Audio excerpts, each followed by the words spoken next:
construed as child-specific advice. The Center for Autism and Related Disorders advises working with a board-certified behavior analyst who has experience with autism before starting any intensive behavioral intervention. Any choices you make in determining your child's treatment are completely at your own discretion.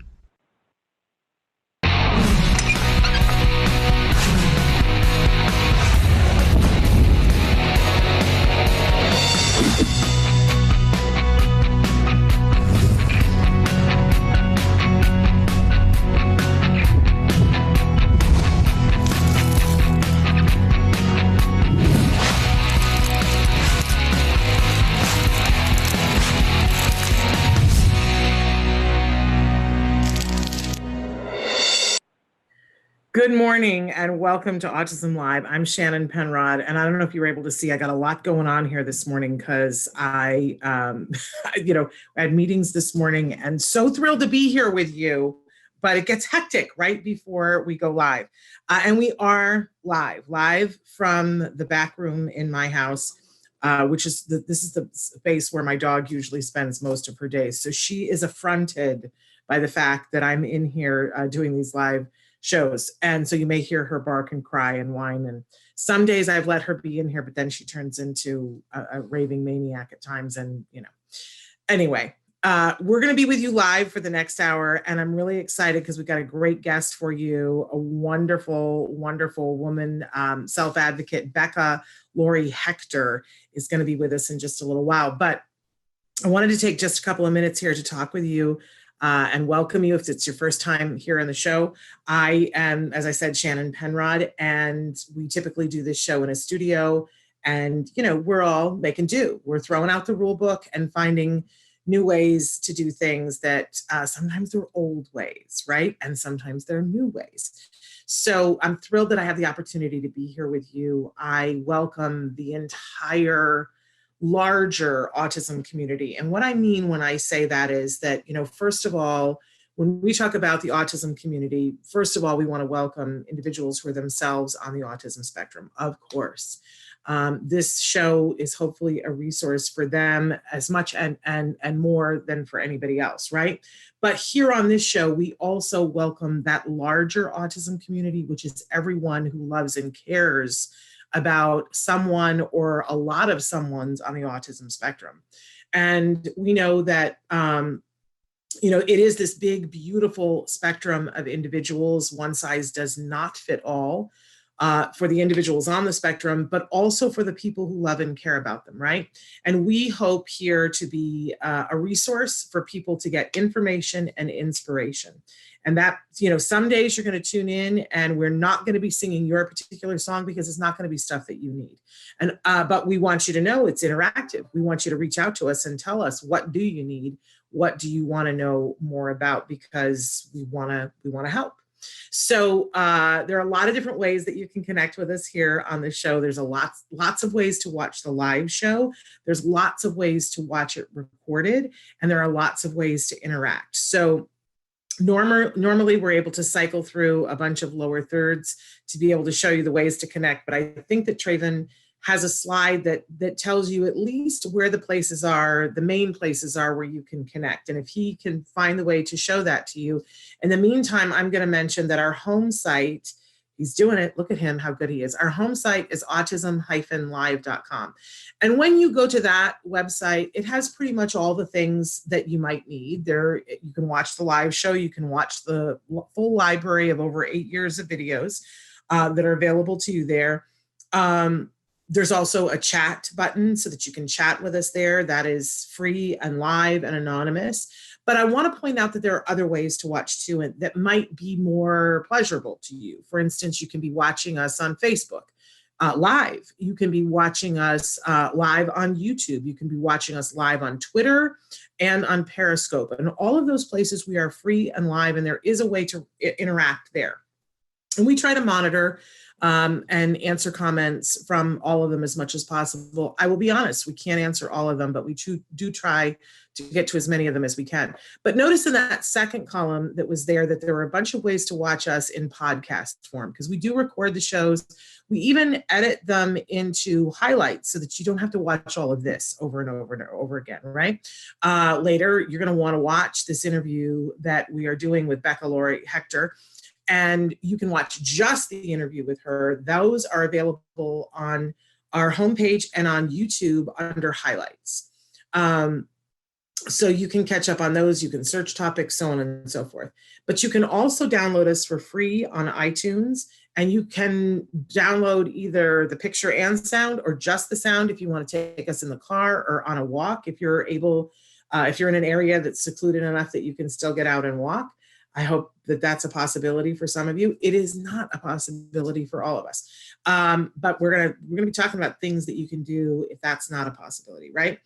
But we're also on iHeartRadio, on Spotify, and on Deezer. So whatever that is. So I just don't even know. I can't keep up. But if there is a way that you would like to connect with us, that you're like, oh, you guys are so old school, you don't know about, whatever it is, let us know, because we want to be as available to you free on as many screens as we can. That's all that we're here about. So, and I mentioned that I am a mom of an individual who was diagnosed with autism at the age of 2.5. So that's why this is personal to me. He is now about to be 17. And let me just say this, there is no one on the planet that I respect more than him. Boom, period, right? And I respect his wishes and desires and what he wants to do with his life. And I'm thrilled that we had resources early on to help him to work through some of the more challenging aspects of autism so that he could do the things he wanted to do.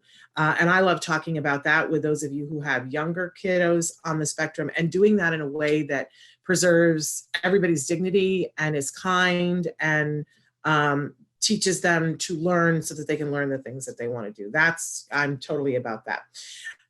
But I'm so proud of my son. If you haven't seen, we posted a video the other day that my family did on our first day in self-quarantine, where we wanted to find a way to help teach everybody how to wash their hands. It was fun and exciting. Because even I knew about washing hands like this. I didn't know that there were specific moves that the CDC had put out. So we put together a video. We changed the words to the time warp, and we did a video. My son shot the entire thing. That was him entirely, and he edited the entire thing. So 16 years old, about to be 17, my budding filmmaker. I hope you check it out. It's embarrassing but hilarious, and because I am willing to be a fool for my son. Are you kidding me? Of course. So check it out. If you have kiddos or teenagers or anybody who's struggling with the hand washing thing, because we need to be doing it. We need to be doing it often. We need to be able to do it for at least 20 seconds. And there are specific moves that we teach in the video. And it's funny. I hope it's funny. And not just pathetic. I should not be allowed to sing ever to anyone ever. So anyway, check that out. But that's what my son is doing right now, in addition to his schoolwork for this quarantine. So I hope that you guys will be writing in questions about anything that we're doing. I always love to tell you that we try to have as many experts on the show to answer your questions. And I'm thrilled with our guests today, but I do want to point out to you that I am not one of the experts. I'm not an expert in autism. I am a former teacher, and I've been covering autism in this sort of format for more than 10 years. So I've interviewed a lot of people. That does not make me an expert. I know that there are other people who say that it does. I don't think it makes me an expert. Do I have an informed opinion? Sure, but a lot of people have an informed opinion. We're not experts. So I hope that if you have questions for our experts, you'll write them in, but that you will understand that I am not one of the experts. I also like to start the show, and then we're going to get to a craft. Because every day I'm giving you something fun to do at home, something fun and productive. And I have papers all over the place because I have this craft for you this morning. I've lost my mind entirely. The rails have gone completely off, but it's going to be okay. But I do like to start with something we fondly refer to as the jargon. of the day. This is when we take on one word, one phrase, one acronym. We try to figure out what in the hey nani are these experts talking about? What does it have to do with us?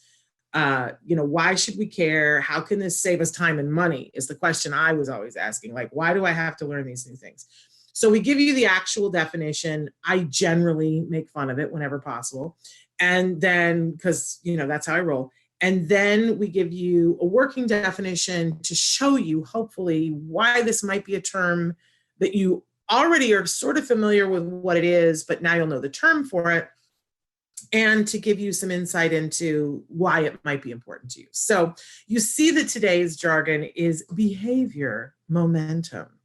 I'm sorry, it sounds a little to me like a bowel movement.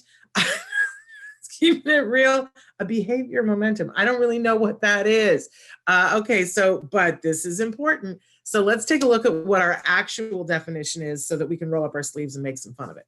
Actual definition for behavior momentum: a theory in quantitative analysis of behavior. Don't you just want to go right there? Like help us. A theory in quantitative analysis of behavior, and is a behavioral metaphor, what? Based on physical momentum. Like, is that even a sentence? I feel like there's a verb missing. It describes the general relation between resistance to change, persistence of behavior, and the rate of reinforcement obtained in a given situation. You know what this definition is for? Is useful for? Lighting on fire.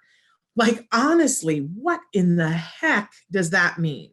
And if I read this as a parent, and I was like trying to figure out how to help my child to learn something, and somebody said, oh, use behavioral momentum, and I looked this up, I would be like, that's never going to happen. I would need a fork, a knife, and an expert to open this up and figure out what it means. So, okay. And I would be convinced that it wasn't the thing that was going to help me. This is why we do jargon of the day. So let's go on to our working definition and see if we can make some sense of this. Behavior momentum is starting with easy tasks that are doable and working up to harder tasks.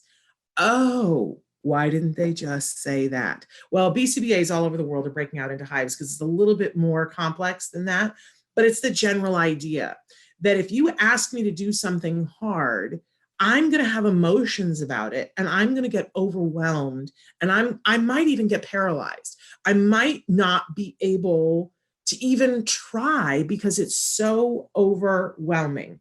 We have this metaphor that we talk about, walking somebody into the shallow end of the pool. This is what I like to think of when I'm thinking of behavior momentum. I'm somebody who gets paralyzed. I'm somebody who gets overwhelmed. Oh my gosh, right?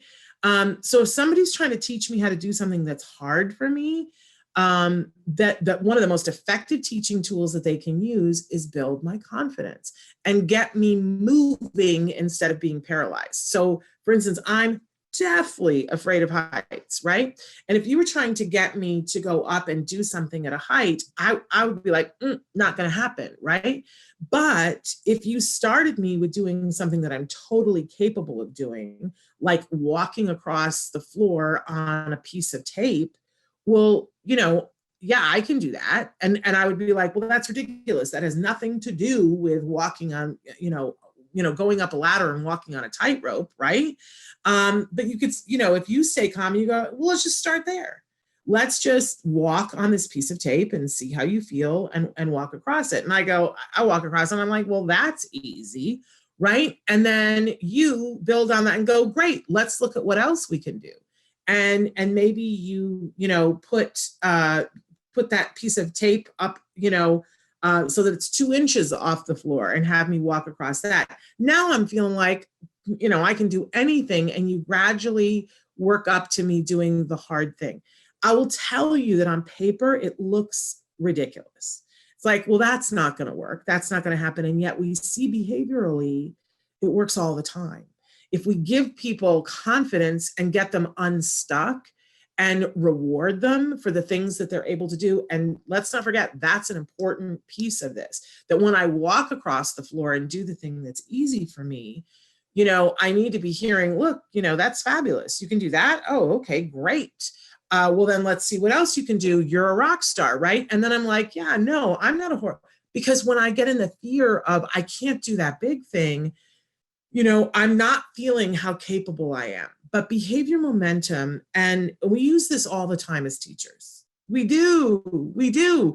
If we're trying to get kids to, write a whole essay, and they're like, I can't. There are times when I've tutored individuals of all abilities to write an essay, and I go, you don't have to write an essay. Right now, we're just going to write one sentence. What's the main thing you want me to know?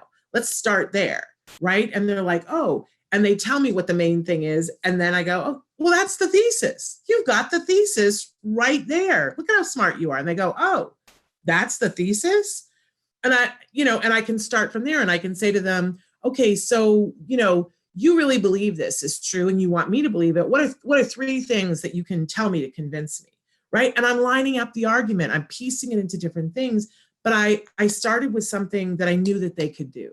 And that's the key with behavior momentum, that you have somebody do something that's relatively easy. Now I'm going to tell you something.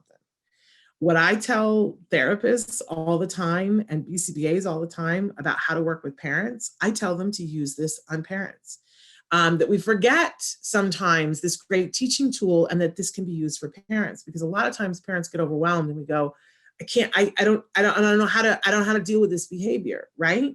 And so we give the parent something easy that we know they can do, right? Like a parent knows how to give their child a hug, right? And we praise them for it and go, that's awesome parenting. Because you know what?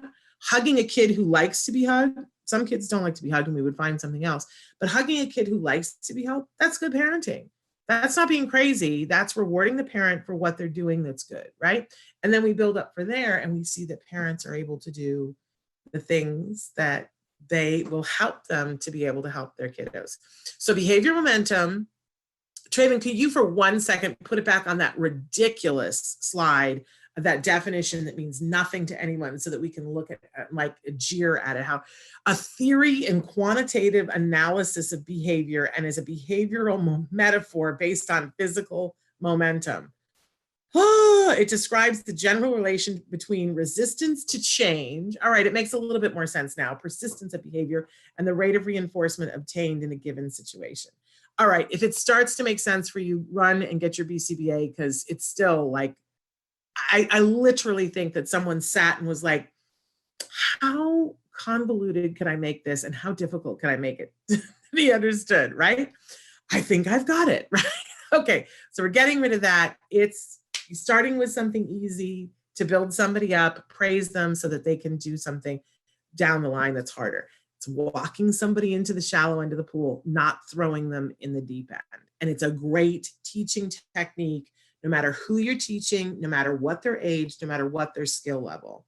Everybody likes to, feel like they're capable. And this really builds that up. Okay, that's our jargon for the day. And I'm really excited. I was so thrilled last night. About midnight last night, somebody sent me a message and said, I'm going to cry.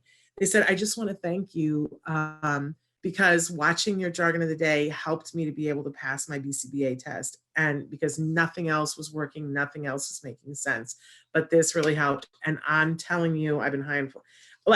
We did not start this to help BCBAs. Can I be honest? We started this because as a parent, I was so at sea with the jargon and felt like it was learning a new language. But the fact that so many universities are telling us that they're using it, and to get that email, now there's a BCBA out in the world who was helped. It just makes me so happy. All right. I'm so excited because I believe that we have our guest with us. I'm hoping that we have our guest with us. I know you guys have been writing things in, and I'm going to be checking that out in just a second. But welcoming Becca Lorry Hector. I wanted to make sure I got all 3 of the names right. I'm so thrilled that you're here with us. Welcome to the live show. Thank you for having me. I'm excited to be here. Well, I'm excited that you're here, and I want to start with talking about your double certification, the CAS and the BCCS. Would you explain to our viewers what those are? Sure. So both of them come from IBCCES, which is a board credentialing site. And you basically do what other people do, and they do continuing education, which is you study and learn about the topics, and then you go ahead and take some tests and see if you qualify for the certification.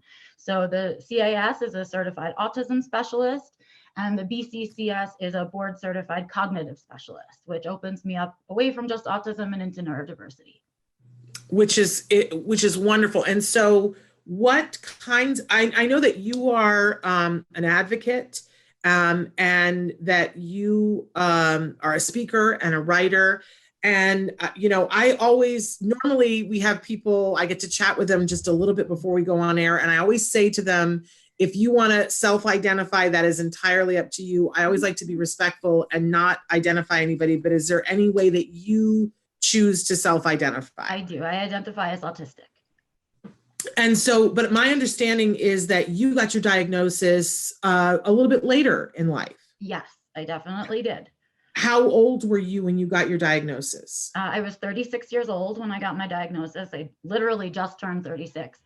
So that was going to be 8 years ago now. I'm about to turn 44. Wow. Well, can I first of all say you don't look it? Thank you. Autism gives us that too, they say. I was going to say, I mean, come on, that's incredible. But I want to talk a little bit about what it was like and why you sought out a diagnosis that was later, because I know we have a lot of people who watch the show who will write in, and maybe they've got a kiddo that was identified as being on the spectrum, and they're like, as I'm finding out about this, I'm realizing I'm all the things that they're talking about, and they have questions about how do you go about getting a diagnosis later in life. I want to talk about that, but then let's not forget, I want to come back to the ways that you use those certifications to be able to do what you do. Yeah. But let's start with what made you seek out a diagnosis at that age? Well, my life was not a pretty place at that time.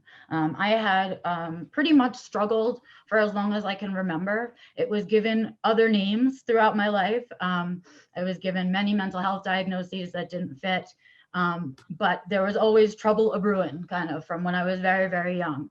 And as I got older, the struggles, I had learned to cope, and I've sort of learned to mask and all of these things, but the struggles really continued to show themselves in my employment history and my struggles in employment, which we now know is a fairly common thing that happens to folks on the spectrum. And so I was really struggling there, and it gets very, it beats you up a lot. Your self-esteem disappears. You no longer value yourself or think you have any worth over and over when that happens. So the very last job that I was doing, I had done 13 jobs in 15 years. And that very last job that I was doing, I hit a challenge point and I said, you know what, I'm done.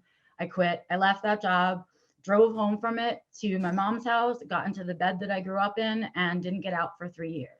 So from 33 years old to 36 years old, I had given up entirely on life. I had absolutely kind of just let go. I was in the house. I never left the house. And that was for 3 years solid. And I still say to this day, I most definitely should have been hospitalized. My mother didn't choose to do that for me, but at this point, I would say that I should have been hospitalized. My suicidal ideations were beyond ideation. I had plans and things like that. And so I was sort of sitting at that point. At the same time, I had always had migraines in my life, and they started to change a little bit. And so when your migraines change and you're somebody who no one could find the source for most of your life, you begin to worry about brain tumors and things like that. And so I did. I started to search on the internet while journaling about my migraines. I had a smell that nobody else could smell, and I was freaking out. So I went on to WebMD, which is, of course, where people start when they don't want to leave the house. And I looked through a bunch of stuff on there. I was looking at olfactory tumors, and I was looking at pituitary tumors. I was looking at hallucinations, and I was running through that, but it was too much medical jargon for me to get through it fast. So I said, all right, I'm going to go to the other source. And I went to Wikipedia, where everyone goes for their correct information. And I hopped on there and I was searching again through those same things. And at one point I was just in that YouTube vortex of clicking and clicking and clicking. And I got to sensory processing disorder. And that was way familiar to me. It was like, wow, this is a thing, because I've always had this. I just thought this was a normal person thing. And everybody kind of had this. And so as I was reading that, at the bottom of that article, there was a link to Asperger's syndrome. And what I did was read that article, and I felt like I was reading my own biography. It gave me the chills. It felt like I was about to fall over on a roller coaster. I felt like somebody had been watching me my whole life. And so what I did was I took that link and I emailed it to my mom, which is the only way I knew how to verify anything. I waited those requisite 3 days for my mom to check her email, and I didn't want to bias her opinion. So she finally read it and came into my room and said, "What do you want to do? Where do you want to go for this? You found it. You finally found it." And so that's how I went seeking a diagnosis. I was in that place in my life. And so I went to go seek it. Wow, what an incredible story. What do you say to people who might be watching? You know, it's so interesting to me because autism is a spectrum. And I do believe that all of us have at least some of the different elements. You know, people will watch and go, "Oh, well, I sometimes have sensory issues. Does that mean that I'm on the spectrum?" I find that it's a very interesting thing to help people to understand that, you know, you might have a sensory issue with one thing, but, you know, when it gets to the point where it's stopping you from doing the things that you want to do, what do you say to people to help them to understand that, you know, and to have the compassion of, you know, I get it that you might feel social anxiety too, but that it's at a different level. Right. Well, I almost like it sometimes when people say that. I know other people get kind of irritated by that, but I really appreciate it because it gives me the opportunity to say to people, well, yeah, autistics are human. So we're not having an inhuman experience when we're having sensory overwhelm, and it's the combination of all of those things, right? I don't just have social anxiety. I don't just have one of these things. I have to worry about my sensory and the social and the this and the that and all of that. And now I have to think about things that I didn't know they had names, like dysgraphia and alexithymia. And I have to think about all of that stuff at the same time. And so what I do is I say, I appreciate that you can understand that I'm having a human experience. But my human experience is different than your human experience. And I sort of go from there. I like to explain autism as the filter through which I see the world, right? It's sort of any information that I'm going out to get or is coming into me or I'm experiencing with other people is coming through my brain through the lens of autism. That's it. All the time, 24/7. I don't get to take it off and wear it on some occasions and other times. But it's literally how my brain processes the information around me, right? And it's different than what we would call the neuromajority, right? It's different than what most people have, though we're seeing our numbers continue to grow. But that's what I say to people, because it is, we are human beings. We do have those same human feelings. I love that. Space. I love that answer. But you know, people looking at you now, and it's 8 years later, and I know people are going to go, "Wow, you know, you seem so capable. You seem like so intelligent, so articulate. Like, you know, and it would be easy to say that your life is this ginormous success right now. We're all being forced to be at home right now. So, you know, but tell us a little bit about how your life has changed and if getting the diagnosis helped you. Okay, well, the diagnosis didn't just help me. The diagnosis saved my life. I'm very realistic about that. When you are someone who is experiencing suicidal ideations and suicidal thoughts to the point that you have a plan, you're real close. And so when I got that diagnosis, it was this little spark of hope in a life that had been so incredibly difficult for me and for people around me some of the time, I guess.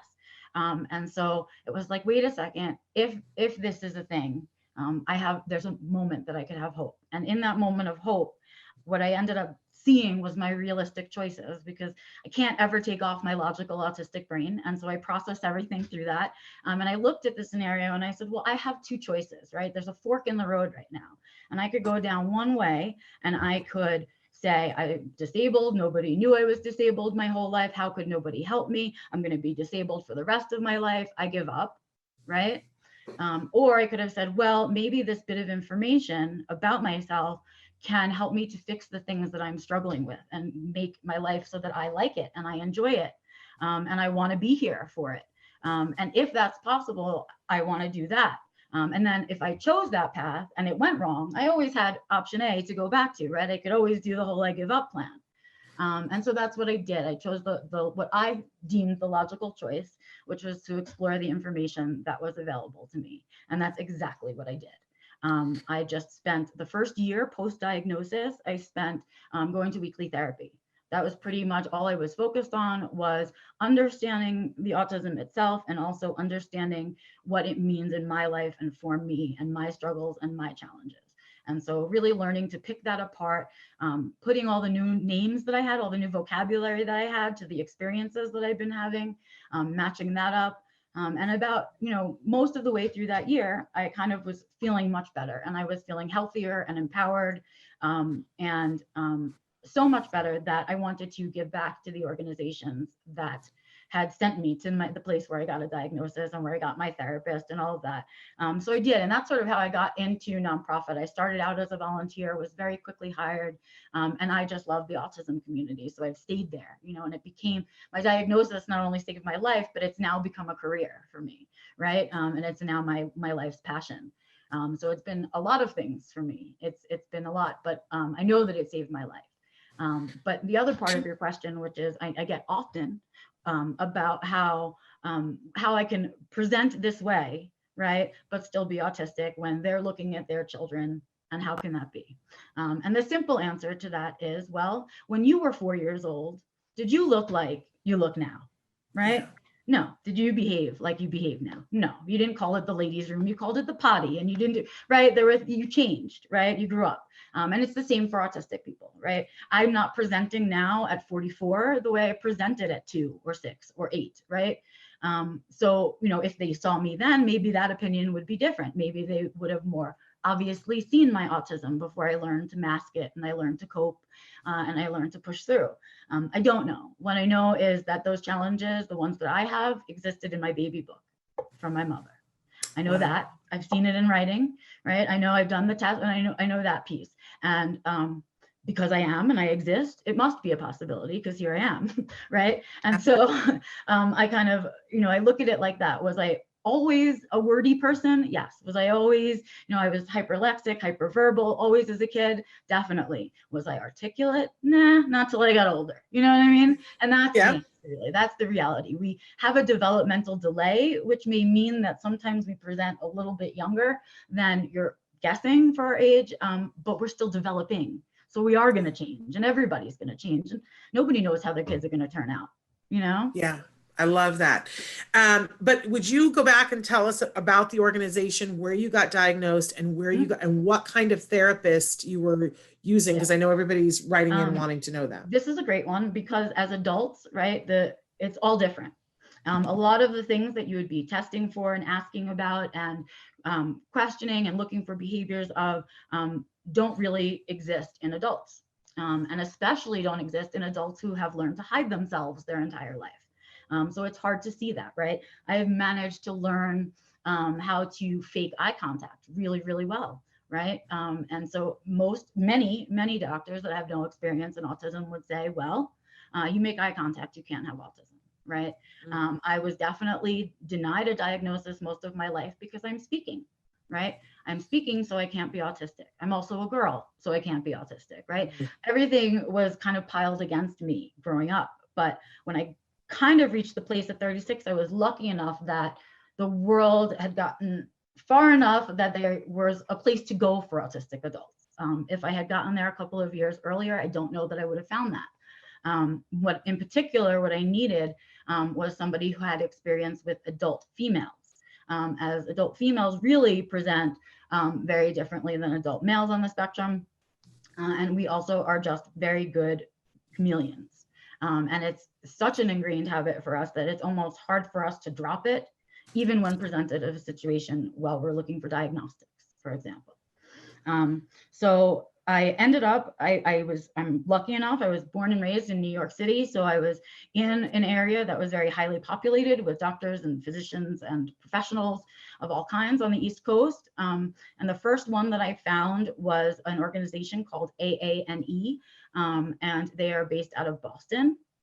And I was in New York, so I thought, okay, well, I will drive wherever to go get this correct diagnosis. So I called there, and they very nicely referred me to a very local organization to me. And I had called there, and I was referred to a specialist not too far from me that specialized in adult female diagnosis. Wow. So I went to that person, and I got diagnosed. I like to tell people at this time, if you sit down with a professional and within the first 45 minutes, they tell you, no, you can't be autistic because you make eye contact. No, you can't be autistic because of whatever, your pants are black. No, you can't be autistic for whatever reason. Nobody should be diagnosed in 45 minutes. So I would leave that office immediately and look for somebody else. It should take about 6 to 8 weeks to get a proper diagnosis. There's a lot of testing and scoring of the testing, and then the professional has to write up their results. So it takes a while to get it. And so that's really important to know as well. So I was lucky enough to do that. And then after that year, I went back to that same small organization, which is AHANY, which is now they're partnered with AANE. They are part of the same organization, but that's where I started working. So I was working in that nonprofit. Wow. I mean, I just love, I love hearing you talk, Becca. This is very exciting. But we're running out of time. I want to make sure that people who are enjoying hearing what you have to say get more of you. So let's talk briefly about like your website and the things that you're doing and how we can connect with you. Okay. So now I'm a couple of years out of working for nonprofit. I wanted to step out on my own without a mission statement on my back for a while. So I'm now a consultant, and you can go to my website and you can see all the things that I do because I put it all in one place. So my website is beccalorry.com, and you can head there and you can see all the exciting things that I do. You can see some of my writing is on there as well. But what I'm really excited about these days that I'm doing is I'm doing a couple of things that are sort of newish, and that I'm excited because they're growing. So I started out with a Facebook and LinkedIn group called Neurodiversity Newsstand.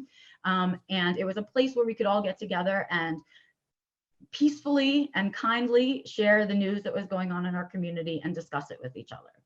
Popular enough that folks wanted more. And so what I did was I created a YouTube channel, and on Fridays, I do what's called Neurodiversity Newsstand, the vlog. And I just sum up the news of neurodiversity from the week for those of us that are too busy to read all of it. So the popular articles and things like that, I share people's blogs, events that are going on. It's all about sharing and cheering on what's going on in the community. And then from there, I decided to do a live stream weekly, which I now do on Tuesdays. So if you head to my YouTube channel, you can sign up for those things and subscribe there. Also started a newsletter this past 2 months ago, I guess. The new one is about to come out tomorrow morning. So if you head to my website, you can sign up for my newsletter as well. It's a motivational newsletter with a theme in the month that I pick, and I kind of just group together resources around that theme. So this month's theme is authentically living. So that'll be coming out tomorrow. And very lastly, but most importantly, because everything got canceled for April, because all of my speaking engagements are gone, because any conferences you guys would be going to are gone, I'm taking to the internet. I'm going to be doing my keynote speech that I would be giving anywhere you would have seen me, which is the self-defined living, creating a life you don't need a vacation from. It's my attempt at autistic personal development, and I will be doing it I'm going to be doing it as a webinar off my website, which you can go up there and go ahead and register for it. It's going to be on April 18th at 4 p.m. Mountain Standard Time, which is my time. It's going to run an hour of the presentation, and then I'm doing a live Q&A afterwards. So if you come to the original recording of it, you will get to ask questions in the live Q&A. Wow. I mean, it's a lot. And I want to go back a little bit because, so to go to your website, it's Becca Lorry. I'm sorry, I'm leaving you without me there. I'm clicking my camera on. There we go. So like I'm being rude and I didn't mean to be. So Becca Lorry, if you would spell that for people so that we make sure we get it right. So it's BECCALORY.com. Okay, wonderful. Everything I And talked about is there, so you don't have to go any further than that. right, There's something on that's the there, yeah. place to go. And the webinar is on the 18th of April, so we Yep. want to sign up to do that. But also, you know, the things. What time is the live feed that you're doing today? Today's live stream I do at 2:20 p.m. Mountain Standard Time. It's a really informal kind of thing. I wanted it to feel like a support group for those of us that show up, right? Hard to do one when everybody's in chat and it's like this. But what I do is I try to pick something to talk about that either we can get to know each other better and kind of bond over what we enjoy together or laugh about or struggle with. Or I am working on a particular piece of advice that I might want to share in that group and then make kind of the theme around it. I only do 20 minutes because I don't think people watch much longer than that these days. So I really stick to Neurodiversity Newsstand, and my live stream are always about 20 minutes, a little bit longer if it's a good topic. Now, I'm going to ask the question because I know it's going to come up. That is for individuals who are self-identifying as being on the spectrum. Anybody. I mean, I learned a lot while I was dealing with autism and learning about it, enough to know that because it's a human condition, the problems that we come up with and the solutions to those problems are human problems and human solutions. So anybody can really benefit from what I'm All right, I'm just asking because a lot of times parents, well-meaning parents, come to me, parents. Really? Oh, good, because I don't, they're going to want to, Becca.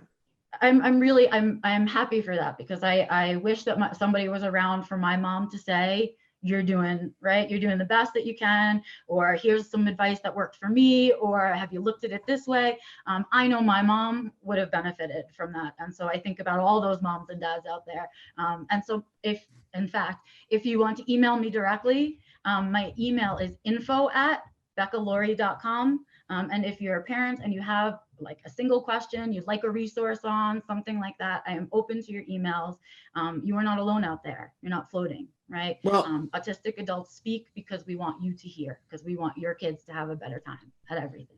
Thank you for that, because I think, you know, I have, being a parent myself of somebody who was diagnosed at 2.5, the first 8 years, all I wanted to do was to hear people like you who are having a life and have figured some things out. I wanted to hear what it is like for you. I wanted to hear that hope that someone can. Right. And then as I got, you know, it was interesting that maybe 8 years I was searching those folks out. Then, you know, it just ended up being that I turned around one day and realized that a large portion of my friends are individuals that are on the spectrum. And I was like, oh, like that just happened somehow, but it enriches my life so fully as a parent. But I also have met many individuals who rightly find that autism parents can be annoying. Right. Well, there are, look, humans are humans. There are some autistics that I find annoying. Okay. I don't have to like everybody, none of that. And so I find that to be a foolish thing. You know, you can, if a toxic person is a toxic person, autistic or not. So if that person kind of comes into your boundary space, that's up to you to push them away. And you don't have to kind of participate in that. But I refuse to kind of close out all the other people that just want the information, right? I would be doing a disservice to my community at that point. Well, thank you for that. And I just want to clarify, by annoying, I meant I've watched my son go through this. My son sometimes speaks. And after we were at an event one time, there was a dad who was just loving talking to him. And he was talking to my son, and he was just mystified because he had a little boy who wasn't speaking, and to hear my son speak, and my son hadn't been speaking, he was just so excited. But at one point he was looking at my son, he was like, so do you have friends? Right. And my son, his response, he was like, yes, do you? Right. And why are we talking this way? You know, and right. Like you know, he had the appropriate response, and the dad was immediately like, oh, I'm so sorry, what am I doing? But it was this very, I mean, annoying like and that. Right. And it happens, we call it infantilization, right? And it's part of the reason many adults don't disclose, because when you disclose, immediately people change their tone of voice and they lean in closer, right? And it's demeaning. And especially when you're an adult and you're a business owner or whatever, you're all of these other things, right? So I don't like to lead with that foot. with people, but I will talk about it when I kind of test the waters with them, just because I need to protect my own being, you know, I have to protect myself. But I think, you know, people do that. There's a bigger problem, right? People do that behavior because we have a bigger problem, which is that nobody is seeing autistic adults. Yeah. So if nobody's seeing autistic adults, how do you as a parent say, well, one day my kid could be what? I don't know, because I can't see my kid as an adult. So my kid is always going to be a kid. And so we live into that loop. And then the other piece of it is that those kids also don't have mentors to look up to. They're not looking up and saying, here is the adult I could be, right? Yes. And so what I try to do is give visibility to that. Look, am I perfect? No. Do I have challenges? Yes. You know, am I like, you know, I have my own struggles. I'm not perfect. And my autism still gets in the way sometimes, and that stuff still happens. But I want other kids out there to know, like when they're looking through books and who they can look up to, that they can find autistic role models. And I love that. We're way past time, but I do want to, because I promised people that we would talk about your cat. Because there's a picture of you with the cat, and I promised them that I would make sure that they got to know the name of the cat, which I absolutely love. Okay, Please tell us about your cat. That particular cat is named Kira. She is my only domestic short hair. I have 5 other cats, and they are all Maine Coon mixes. And then I have 2 barn cats under my house that keep the mice away also. So I have a total of 8 in my life. And this is a lifelong special interest. This is what it looks like, right? So I've always loved cats. I've always been an animal person. I have 4 dogs. I have 2 snakes. I'm just an animal person, right? And that special interest has carried through my entire life. It's my rock. It's the thing that I look to for support, right? My animals, I have emotional support animals. That's right. And so when parents want to take away the special interest and they want to kind of limit it, you can't. Right? Because that kid's then going to sneak around and do it anyway, because it's the thing that's regulating you. It's the thing you can rely on. And it serves an important purpose in our lives. And so here I am as an adult, and I told everybody when I was 4, I never wanted to have kids. I just want to have lots of cats and lots of dogs. And here I am at 44 with no kids and lots of cats and lots of dogs, right? But somebody is named, is it a dog or a cat who's named Sir Winston Underfoot? Oh, that's Walter. Yes, I have a Winston, who is my black cat, but Walter is my emotional support animal. So he's the dog that travels with me, and all of that. And he's a giant hound mix that I got from a shelter, and I trained him myself. And he travels with me. And yeah, he's Sir Walter Underfoot, and he has his own Instagram because everybody loves him so much. So you can go at Sir Walter Underfoot, and you can take a look at him and his crew hanging out around the house. I had a friend who had a dog who was named Walter, and now she has a dog whose name is Sirloin. That is his name. And I immediately thought of you when I saw Sir Walter Underfoot, and I was like, oh, you two would be friends. Sirloin. And he does posts on Instagram and on Facebook. Sirloin does. Awesome. Hilarious.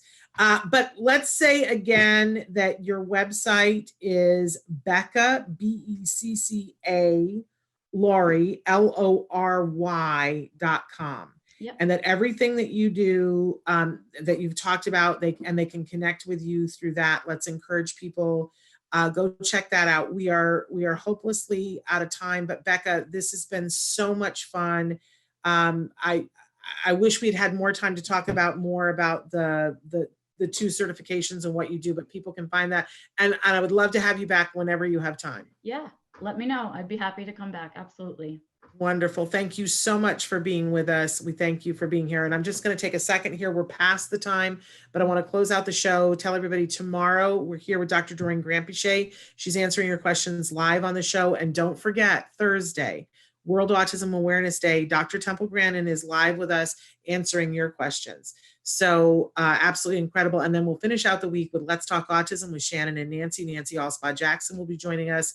And I believe we're having Dani Bowman, who is from, she has her own, and of course, I'm not going to remember the name of it. She has her own studio. She teaches animation and is teaching animation Right now, Dani self-identifies and she teaches individuals who are on the autism spectrum. She's amazing young women. So it's a great week here at Autism Live. Join us whenever you can. For our card families, make sure that you're joining us for the free webinar tonight. We're doing yoga tonight. There we have it. But I will be back here with all of you tomorrow. Until then, give your kiddos a hug from me and one for you too. Bye-bye for now.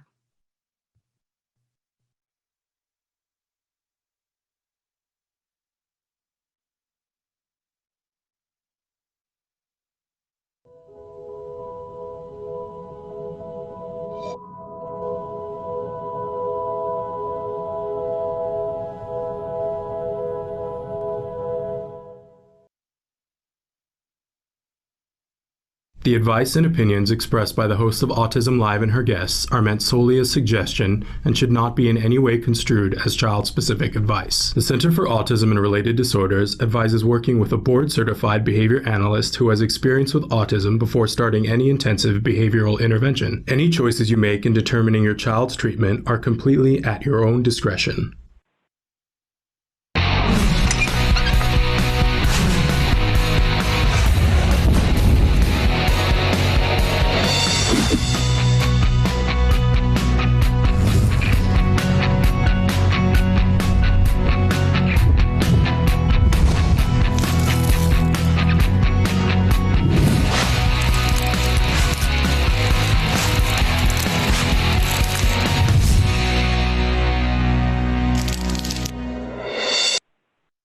Oh my gosh, good morning and welcome to Autism Live. I'm Shannon Penrod and I am coming to you, we are coming to you live from many different places this morning.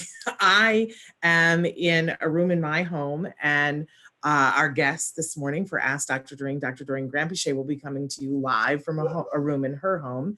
And our producer is in yet a third location. So, and then all of you are wherever you are and together we are doing this together. Thrilled to be here with you this morning, thrilled to be able to be here with you this morning. You know, we've been saying since this great isolation of 2020 happened that we're just gonna keep on as long as the internet has a way for us to be live with you. We are going to be here Monday through Friday, and we're live all the time right now. So thrilled to be here with you. And I just, gave it away that on Wednesday, it's my favorite day of the week, right? Because we have Dr. Doreen Granpichet live with us. It is extra special today for many different reasons. Today is the first day of April, and I don't know if you read the New York Times this morning, but April Fools has been canceled along with a lot of other things, right? But it's the one thing we really can have canceled. But April is Autism Awareness Month. And, that is not canceled.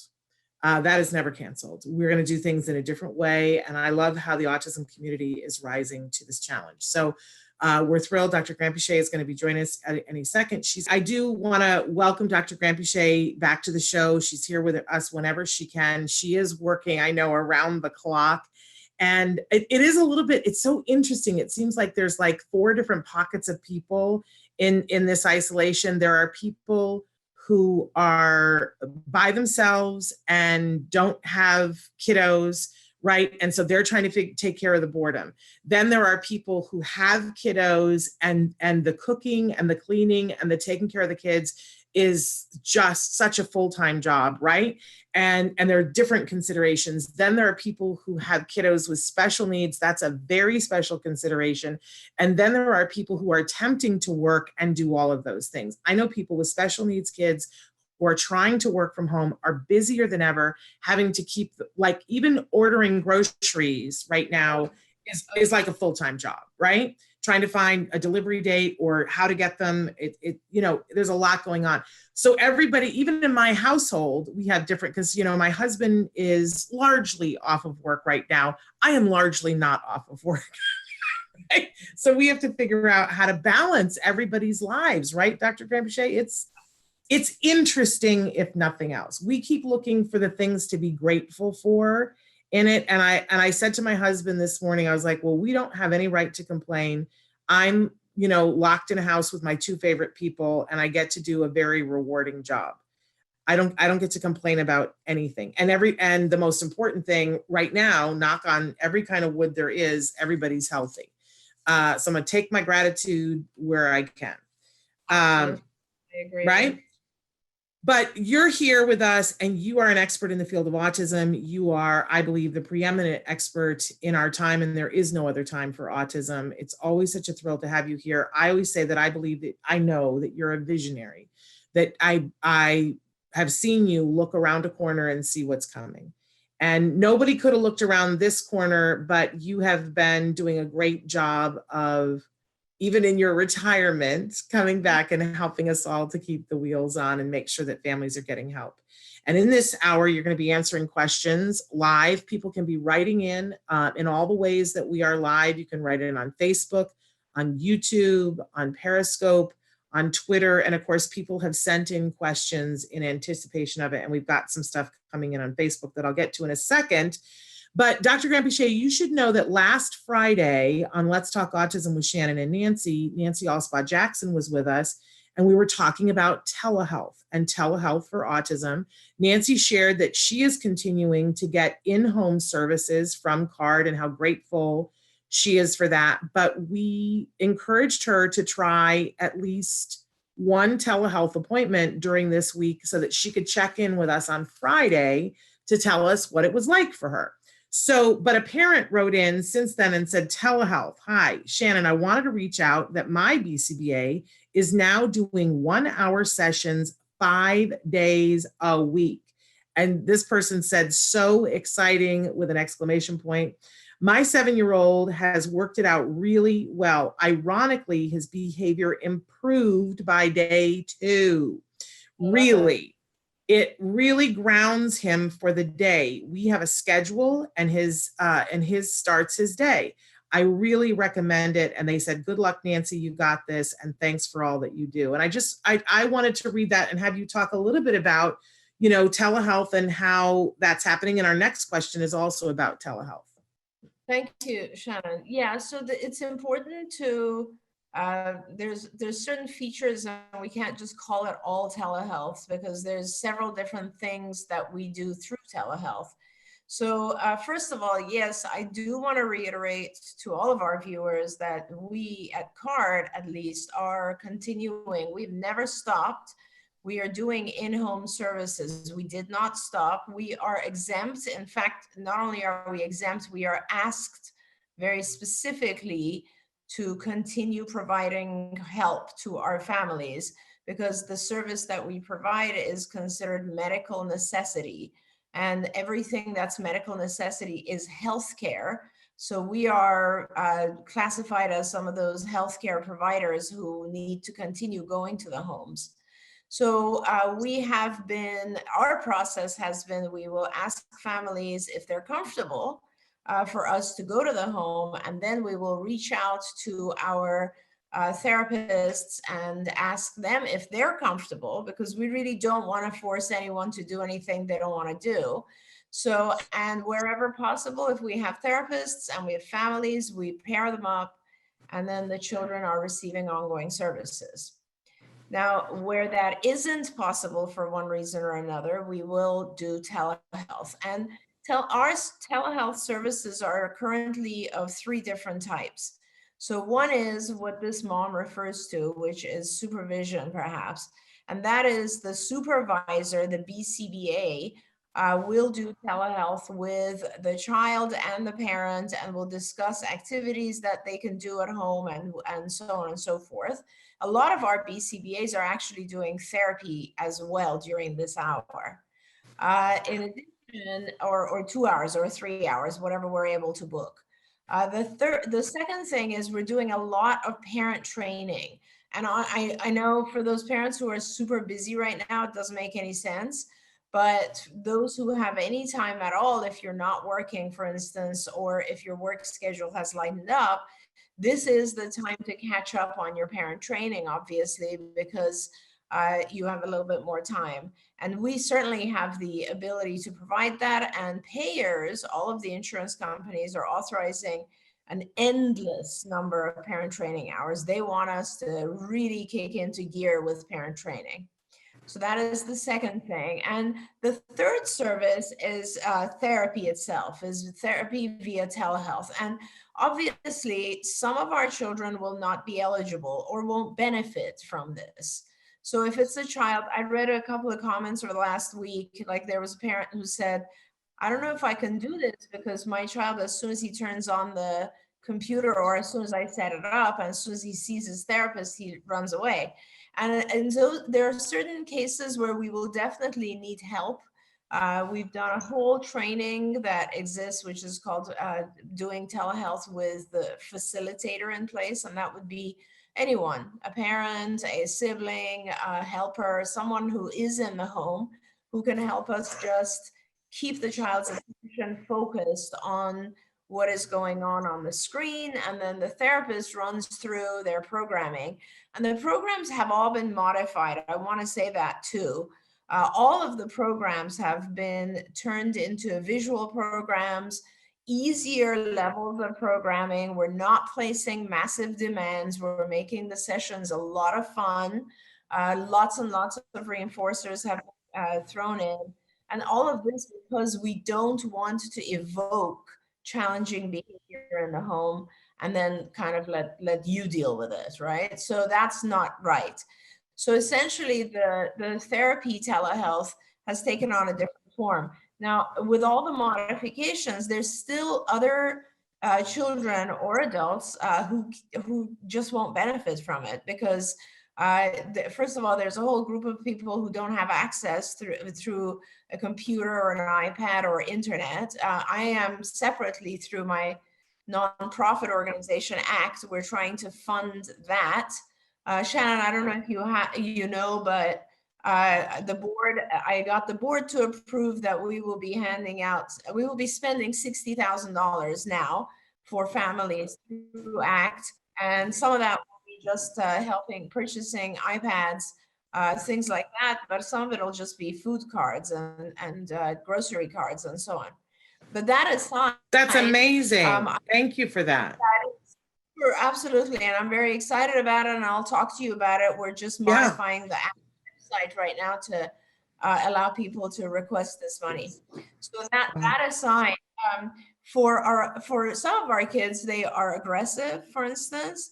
And, I read a email that you had sent. And honestly, if it's a child who or adult under normal circumstances would require 2 behavior therapists to do anything, it would probably be best right now not to attempt to push that individual too much because you don't have experts in the house managing the behavior. So for some of our individuals, it's just not possible. Let's say they cannot pay attention to the screen and so on. Our clinical team is one by one, our supervisors are one by one evaluating if there are activities that can be done with our children online. And if there are any, we will engage, and we're having all of our operations managers contact all the families again now to ask them if they would like to take on some form of telehealth. Honestly, Shannon, if nothing else, what it does really is that it engages the child. It gives you as a parent a little bit of breathing time, and it also helps the child maintain skills.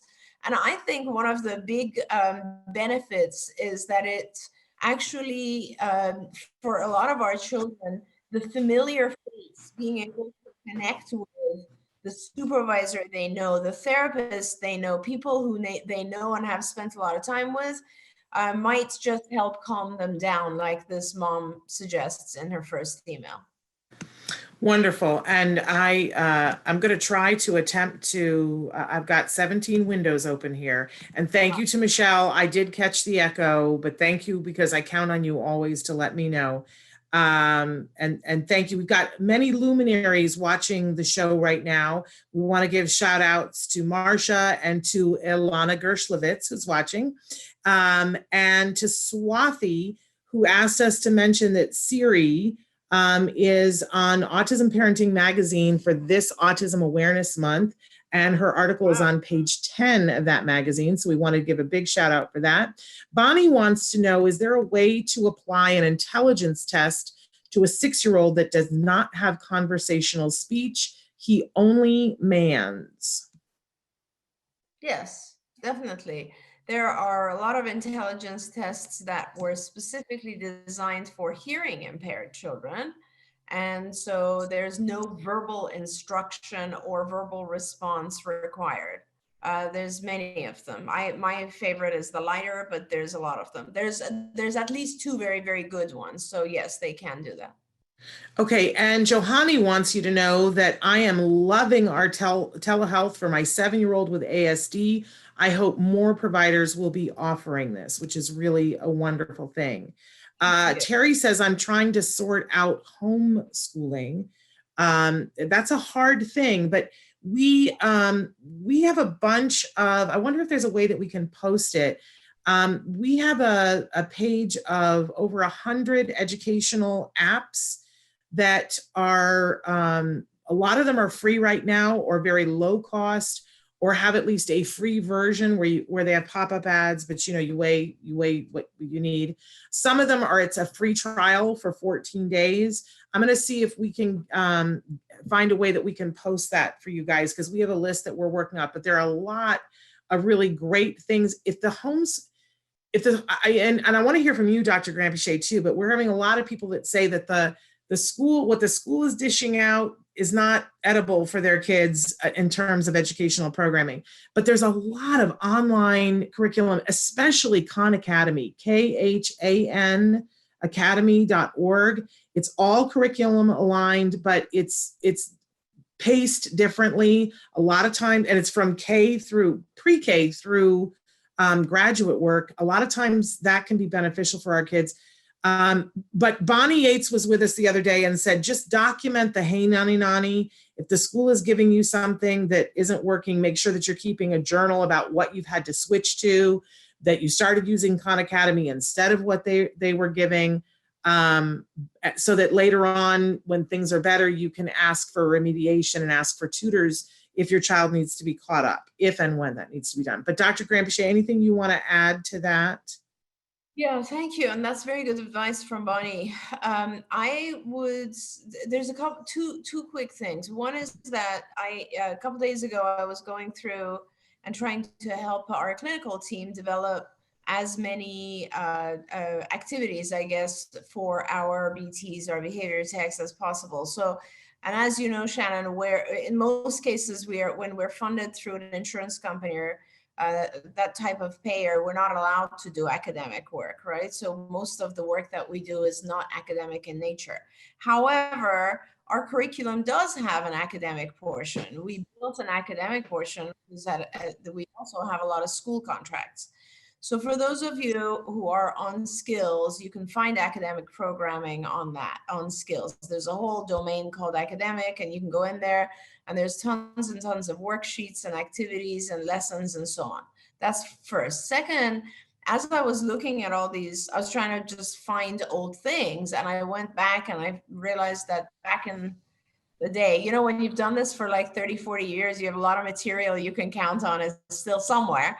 So at some point in the past, I think probably about 20 years ago, or maybe something around there, we had at CARD made thousands of worksheets, thousands, literally. And we ended up actually putting some of those on skills lessons, but a lot of them we just had in binders at the various sites. And so they kind of fell to the side. I was fortunate to go back and find all of those worksheets on our servers. And so there's thousands, literally maybe 10,000 worksheets. And a lot of them, or at least a third of them, maybe a quarter of them are academic skills.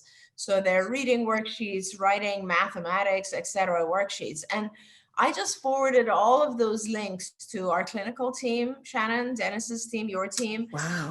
Basically said, this was last weekend, and I basically advised them which sections to look for. But if you don't mind, if you send an email to Cecilia, or if you talk to her, she has access.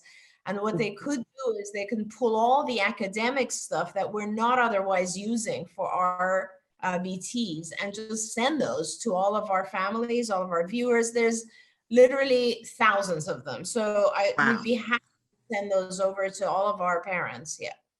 Wow, that's amazing. Thank you for that. I would love to do that. Ilana Gershlovitz wants you to know, thanks to Dr. Doreen, our families in South Africa are also doing telehealth and it's working very well. I want to encourage every parent to take the opportunity to enroll with CARD for telehealth. Thank you, Ilana, because we love that things are going well in South Africa. And did you want to say something about that? Well, first of all, if you don't mind, remind me and I'll try to send worksheets to Ilana as well, so that our South Africa cohorts have them. But I did want to just say a word to all the families who are struggling with the academic stuff at home, which is, don't worry. Like, honestly, at times like this, we just have to kind of pick our battles.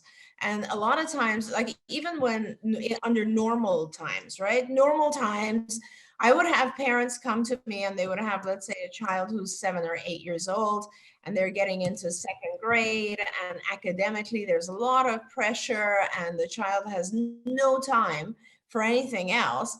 Meanwhile, on the behavioral side or on language and social and so on, the child is struggling. So it isn't just now. Over time, we often have it where there's just not enough time for everything. There's just not enough resources for everything. And we have to pick those things that are the most important.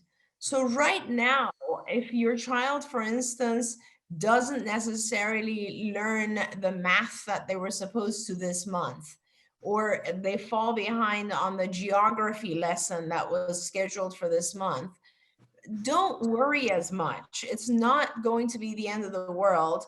Let's focus on the things that you can access, honestly. There's thousands of kids, the superintendent of LAUSD is an old friend of mine, and I heard him on TV today, and he was telling me also that there's thousands and thousands of children across the country who are not getting any academic help at all right now. First of all, there's thousands of families who have no way to receive it. And secondly, you're not alone. A lot of people feel like the academic process online is just not working for their kids. So even in colleges, I mean, like across the board. So I think right now we all have to just accept that there's going to be, let's say, a 3-month period where academically no one's going to really be making a lot of progress. So once you have that in your mind, it just takes the pressure off of one more thing you have to deal with right now. Absolutely. Absolutely. Because you do what you can, right? That we're all learning the art of doing what you can and being, satisfied. It's that sufficient unto the day thing. Now, Sophia has written in and said, good evening. I'm a pediatric OT working with children and their families on the spectrum from Greece. That's why it's evening for her. And we are in quarantine since the 13th of March with no options for one-on-one therapy. The only tool we can use right now is teletherapy.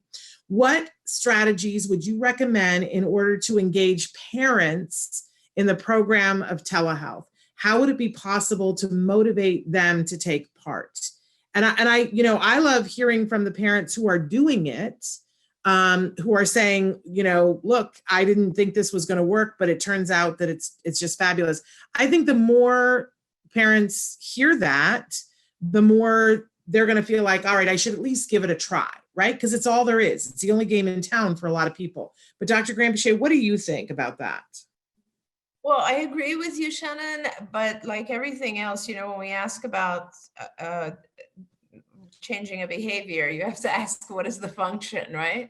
Yes. So every parent will have a different reason why they're not doing telehealth. I'm sure if we go through even the questions that we received today, we will get different reasons. There are some parents who just don't want to evoke challenging behavior, so they'd rather not produce a challenging behavior. There are other parents who are just too busy. There are other parents who don't think it's going to work. There are other parents who just don't have the equipment. There's different reasons. So we kind of need to, one by one, work through those reasons Well, and in fact, we have a question that's about the first one that you listed, which this question, the honesty of this parent broke my heart. They wrote in and said, let me put my camera back on here. I am interested in the whole telehealth thing, but I am also afraid. I'm just going to be honest because I know no one will know who I am. I am afraid of my child and afraid of being hit. I'm afraid they will ask me to do something that will set him off, and I am afraid he will hit me like he has done before. Am I a terrible parent if I just let my son do what he wants during this time? Is this really something telehealth could help with? Breaks my heart. Very honest. That's a wonderful, wonderful question. I'm so glad that someone wrote that, because first of all, you're not alone. There are a lot of people who are afraid, and understandably so, because when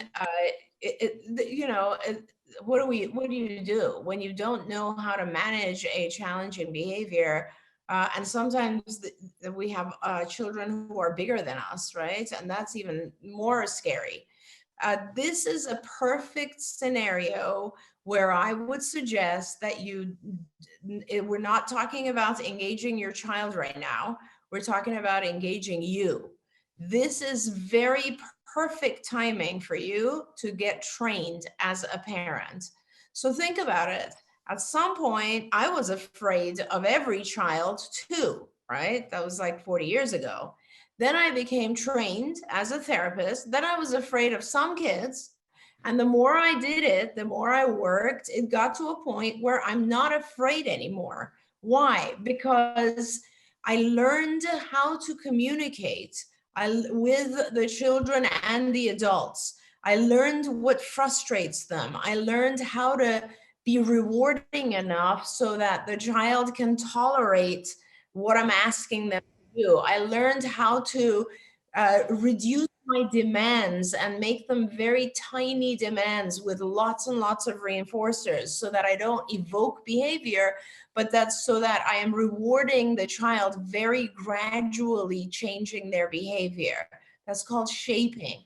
You learn these techniques through our parent training. And I promise you, it is like a new language. You learn how to interact with your own child so that you're not afraid, and that you're on a level playing field, so that the child wants to do stuff that will get those rewards. So I really recommend that instead of worrying about like, oh my gosh, what if I do anything that's gonna do some parent training? Take this opportunity, even if you do 1 hour a day, that's it. It will truly change how you see behavior, how you manage behavior, how you deal with it. All of our therapists, they start out, they're young kids. They don't know what they're doing. They go through these trainings and they learn everything, and then they're not afraid anymore. And the same, I mean, you will get much better at that. So that's where I would focus. Wonderful, wonderful advice. We've got a lot of people writing in excited about the worksheets and thrilled about the worksheets. One parent in particular is saying, where can we get copies of those worksheets? We're going to work out something so that we have a way for you guys to connect to those worksheets. And I will have more information about that on tomorrow's show for you. And by the way, you guys, if you haven't heard, Dr. Temple Grandin is going to be live with us in this exact format tomorrow for World Autism Awareness Day. And so thrilled, and I will on that show be giving you more information about where you can get those worksheets. Nikki in particular is saying that she is trying her best to parent an adult with regression on life skills, and that she would like some worksheets having to do with life skills. And one of the things that we haven't talked as much here during this show is about skills and skills for living. And Nikki, yes. I really think that skills for living would be something that would really, really help you. I also, Skills has asked me to let everybody know Dr. Grandin, that they have some very special free parent training that is available to parents on IBT, the Institute for Behavior Training. It's ibehavioraltraining.com. And they have daily trainings on ways to help parents at home, and they are free right now. So please go to ibehavioraltraining.com. Tell them that you want that free parent training that's specifically, you guys, designed for when we're in this emergency. Like, how can parents cope with this emergency? And we thank Skills and IBT for being a part of that. But Skills Living, if you go to skillsforautism.com and check out Skills Living, it is for those older kids. And it does have worksheets in there for those life skill things. And Dr. Grandin, I don't know, in the worksheets that you were talking about, are there things that are for life skills as well? There might be. I don't remember now because, like I said, there's so many of them. But I agree with you, Shannon, that going to Skills for Living is a better place for an adult. Mm-hmm. You'll have so many more resources, not just worksheets. But if you just go to Skills for Living, trust me, it is very beautiful. It's a very easy site to maneuver. The licensing, I don't know what they're doing with licensing right now. It might be free, it might be very low, but whatever it is, it's worth it, because you'll go in there and you'll see so many ideas of what to do specifically. First of all, we developed it the same as Skills. So it starts with asking you a lot of questions about your child. And so it'll identify very specific things you should be working on, and it'll give you not just worksheets, but teaching points and instructional. You can print out individual pages that tell you how to step by step teach an adult every adaptive skill you need, every household skill, chores, daily living, you name it. It's a fantastic resource for anyone with an adult. I really, really recommend it. Yeah, it's super fabulous. Okay, we have a bunch of questions coming in live, and we had some that came in via email. Wanted to address one that came in from Northern Ireland, that we had talked to this mom last week or the week before, that her son had locked himself in her bedroom because of the video. She said, I just wanted to give you an update on how he's doing. From last week, he has come back to his usual self and is back to sitting with us. Northern Ireland now is in lockdown, and the family is now all at home. We are getting out for a walk every day and trying to get used to this new way of living. Last week, homeschooling went well, but this week hasn't been so good. He's getting very frustrated, and this is leading to physical aggression.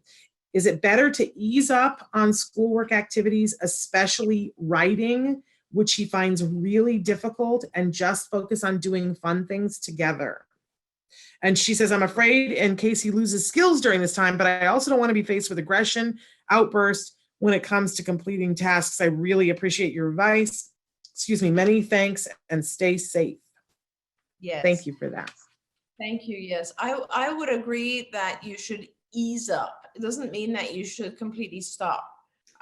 It means that you should make the content easier. So let's say he's supposed to be writing, I don't know, full words, now go down to single letters. Like, make the content easier. Make the session that you're requiring it shorter. So you, instead of doing it for half an hour, you're now doing it for 10 minutes. And increase prompting, modeling, and increase reinforcers. That's how you make something easy. And you don't stop it altogether, because coming back to it will be very difficult, if at all possible.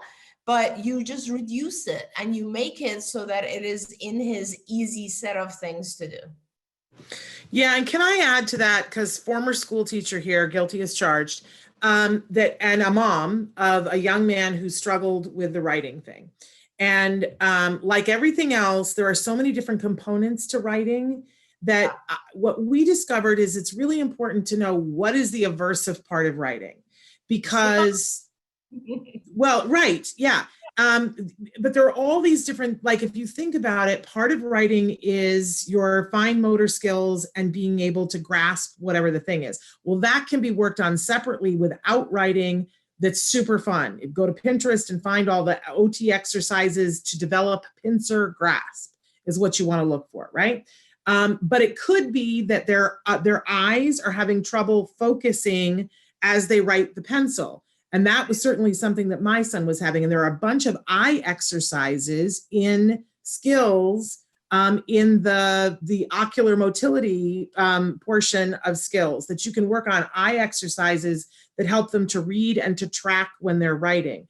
For some kids, it's the connection between the brain and the hand and what they're thinking. They can't get their hand to move fast enough, but they prefer keyboarding, right? For other kids, it's that they don't know how to get the thought into a sentence. Like one of the things that we did with our son was we had one of those magnetic boards that it was like for writing poetry on your refrigerator, but it had all these words and he could take the little magnets and he could make a sentence and then we could change it with him and go, what if we put it this way? And he learned syntax from using magnets because we took the hand portion out of it. So there are so many different ways to work on shoring up the writing skill without working on writing. I just want to throw that out there. There are a lot of, like, you can build up the whole hand thing so much easier not in writing. Do you know what I mean? These are great points, Shannon, and I'm really glad there's it goes to the point of just reminding everyone and that every child is very unique and not just bothers them, but also what their abilities are. And so many times I've seen children who have difficulty with something and we're trying to figure out what it is and we're pushing it and we realize, oh, it's something entirely different than what we thought. Like the binocularity issue that you brought up, the being able to focus both eyes on a moving target. It's so hard for so many children. The distance is so hard for so many children, the distance of the stimulus to the eyes. There's so many things like that. We just don't think about them because they all develop naturally for us. Right. For a lot of people. Absolutely. Okay. We got another question that was written into us. And it was a parent who's very grateful. We are doing, for our card parents, we're having a daily webinar with them. And she wrote in to say that she's really glad for the webinar.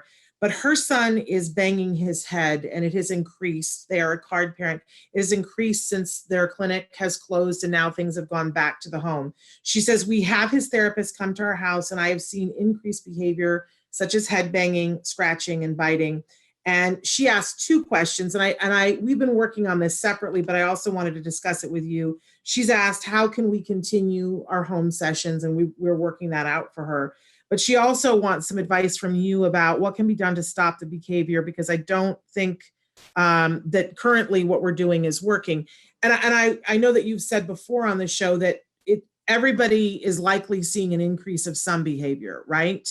But when it's something that's a head banging, it's a particular concern. Yeah, absolutely. And I mean, if you're receiving in-home services, I would really reach out right now to your supervising clinician. So your BCBA, this is the exact kind of thing that should be done through, when the therapist is there, the BCBA should be calling in, Skyping in, or Zooming in and looking and determining what the function is and giving you a game plan. That is really, really important. We do not want to be evoking behaviors and then leaving. So your BCBA needs to see when it's happening. Absolutely. And we've been working to help her to get more support in the home. I got a particularly poignant one here. I'm so exhausted and overwhelmed, and I'm not seeing the light at the end of the tunnel. I have 3 boys on the spectrum, and normally I have a ton of help and they have a ton of activities. That has all stopped, and it is just me with them. I need to be teacher, therapist, OT, and cook and maid. Traven wants me to put my video on. Sorry, Traven. I need to be cook, maid, and all the things. If you could just tell me something I could do with them to occupy them while I heat food. Praise God for you being here and speaking hope to all of us in this mess. And I'm sending this mom a hug. Goodness gracious. Yeah. Honestly. So I don't know if you are with us. If you are with CARD, then obviously we will pour the support into your home. We will bring therapists and a whole army of clinicians to help you. But if you're not with us, I think what you need to do is, maybe if you had a provider previously, you want to reach out to them and see if you can get services from them. We are also taking new patients right now, by the way. So depending on where you are, and if your provider is not providing help, we are doing intakes right now. We're taking on a lot of families.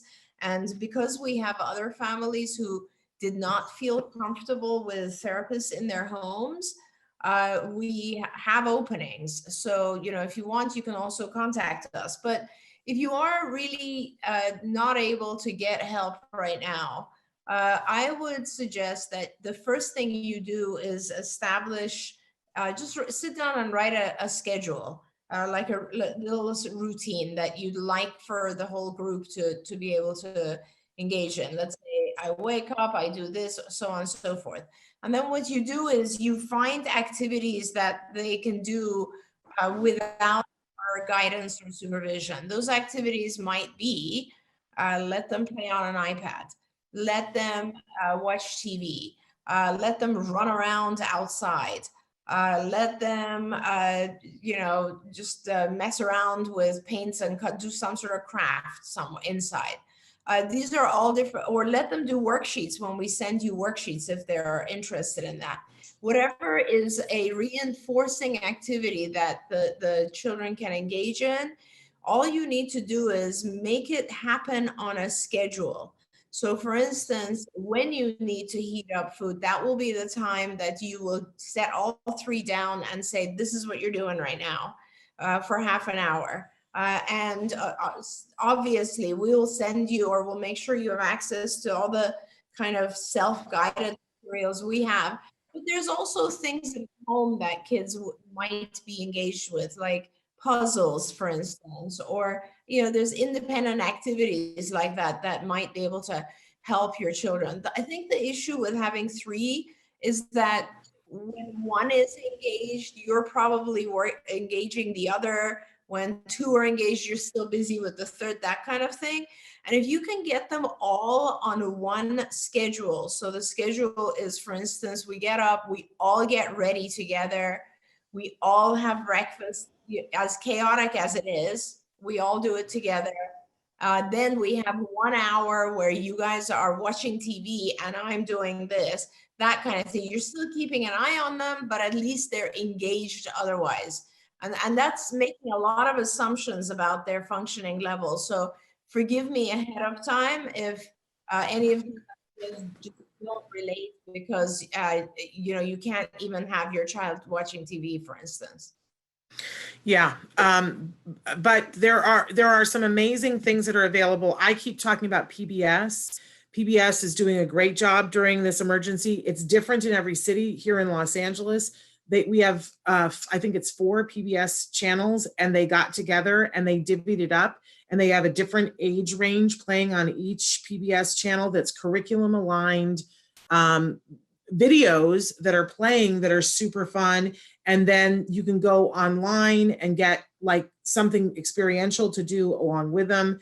Really got to give a shout out to PBS that they're really doing a great job, as they should be in this emergency, right? The public broadcasting system, of course they would do that.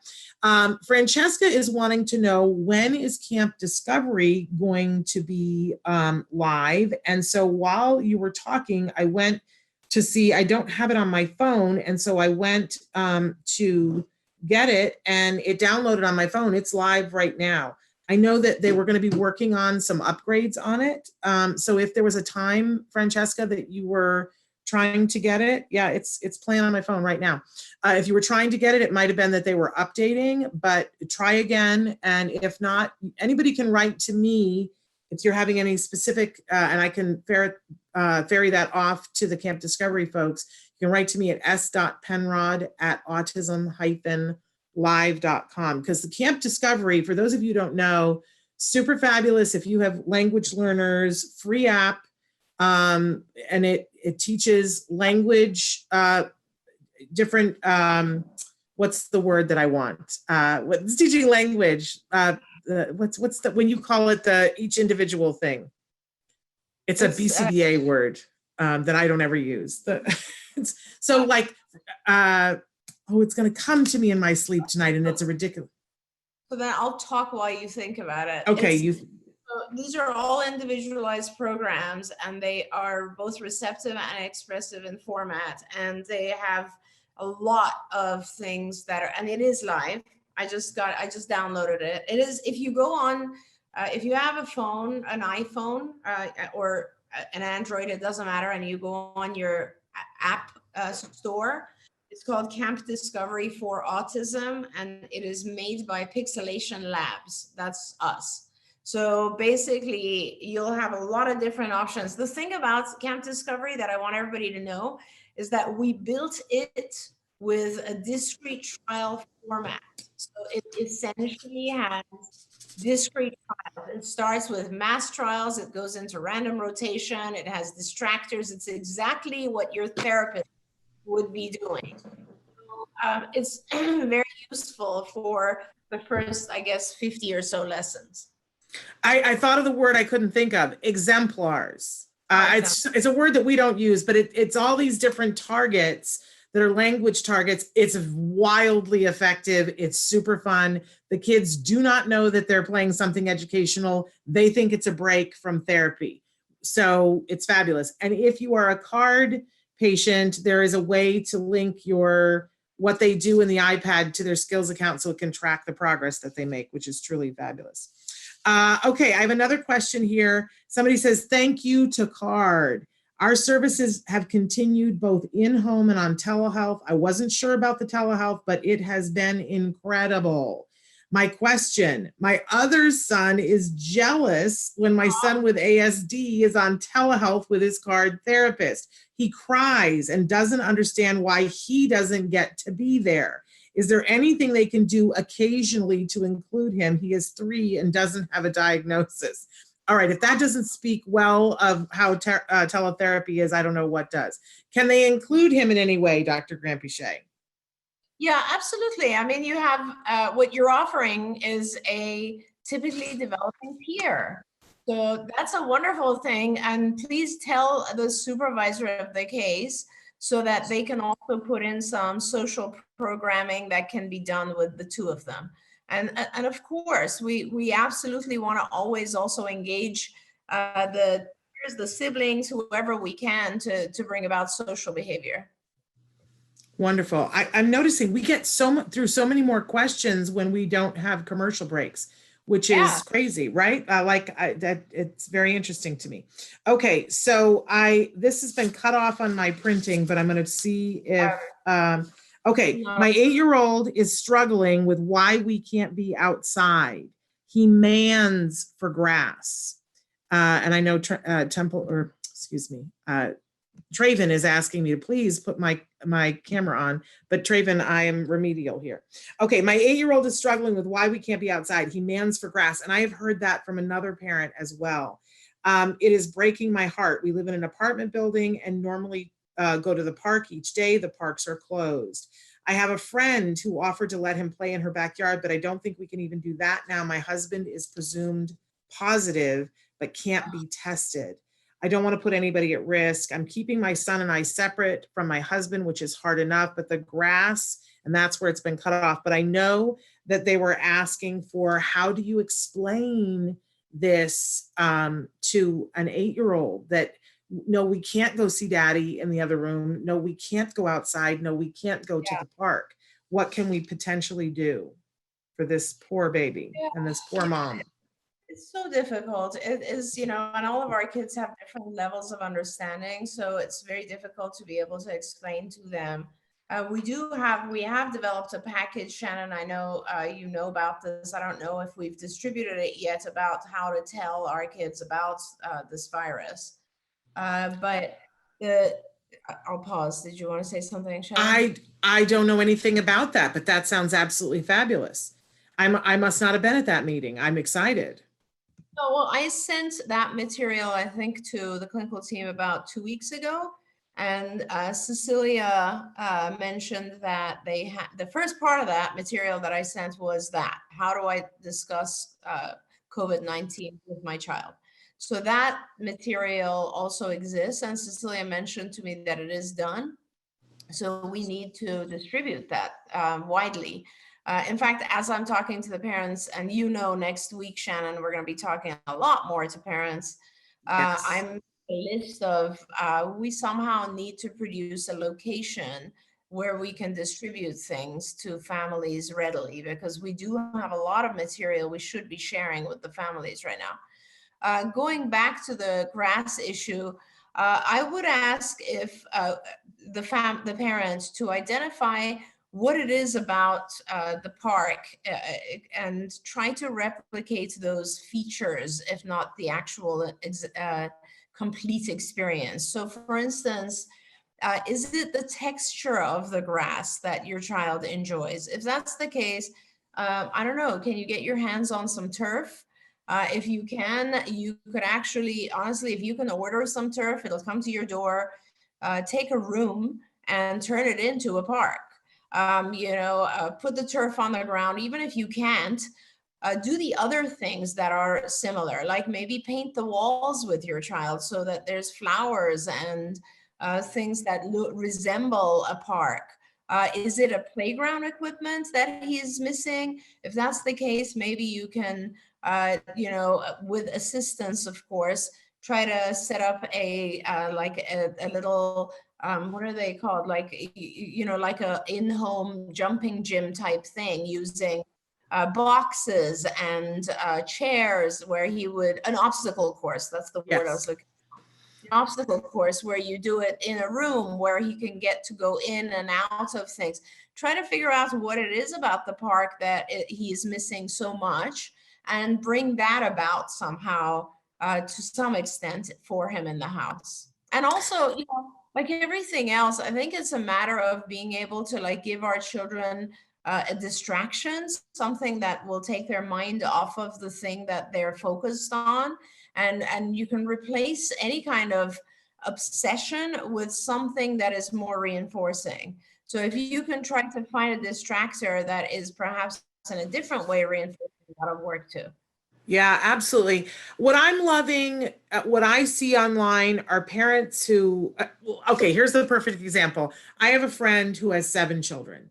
And I said to her, good heavens, how do you manage with 7 children? And she said to me, well, at a certain point, you let go of the idea that your floor is going to be clean, and you let go of the fact that you're not going to have fancy art books on your coffee table, right? You just get your house ready to have 7 children and have them be home all the time. And I'm seeing parents online who are like struggle, but then they stop for a second and go, okay, when I was a kid and I didn't have an iPad, and if you had an iPad as a kid, because I know a lot of you are younger, but call an older relative in your family and say, what did you do to play as a kid? And I will tell you, because I remember when we would have blizzards and we would be snowed in, and we would take the cushions off the couch, and we would, I do not recommend this, but we would take them and use them as toboggans to go down the stairs. Do not do that with your kiddos, right? But we would build pillow forts and blanket forts, and we would have treasure hunts, and we would turn the living room into an obstacle course. And the parents that I think are having the most peace of mind right now, and their kids are having the most fun, are the ones who say, rule book gone, what can we do? Let's have some fun. Let's not worry about everything else, but let's just have and create a home in which, he's loved the rules in the park. Like you were saying, I just got this visual, Dr. Grandin, of even if you can't get turf, they make, I know because I had to order it for a Minecraft birthday party, they make tablecloths that are like fake grass. And they're not even that expensive, right? And you could get a tablecloth for a Minecraft party, put it on the floor and say, we're going to play park now, and make your child participate. What else do we need for the park? And I want to see pictures of people doing this. It'd be fun. Fun. All right, we are out of time, as much as I hate this, but Dr. Grandin did mention, and I want you guys to know this, that we are expanding our programming next week. Next week is very special because it is Card Spirit Week at Card. And it's a week where all of us who have anything to do with CARD, whether it's the kiddos, their families, the therapists, the clinicians, the office workers, we all celebrate getting to be Cardians. We celebrate our founder because it is Dr. Granpichet's birthday during that week. I think your birthday is actually on the weekend. Is that true? Yeah, it's on the Friday of next week. It's of next week. Yeah. Okay. 10th. Yeah. Okay. And so we celebrate her, and we celebrate getting to be a part of this community that has decided that easy will no longer suffice. That is who we are. And that's a very great place to be. I can tell you it's an exciting way to look at the world.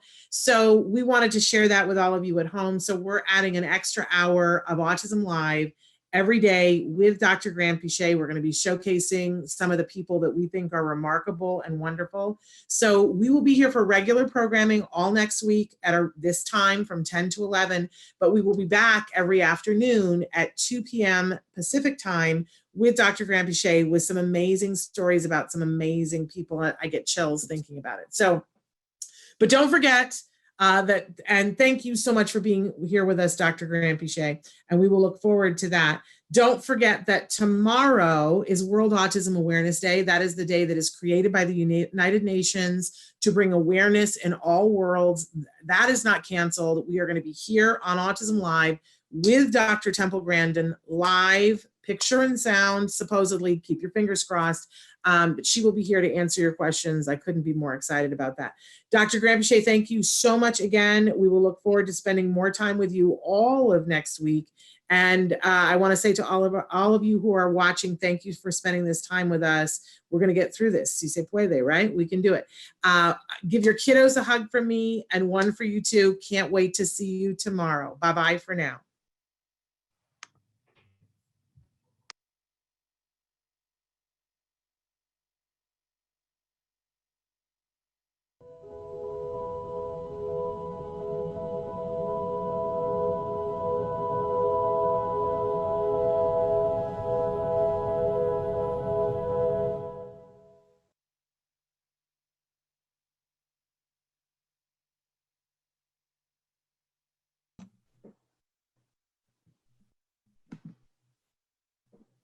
The advice and opinions expressed by the host of Autism Live and her guests are meant solely as suggestion and should not be in any way construed as child-specific advice. The Center for Autism and Related Disorders advises working with a board-certified behavior analyst who has experience with autism before starting any intensive behavioral intervention. Any choices you make in determining your child's treatment are completely at your own discretion.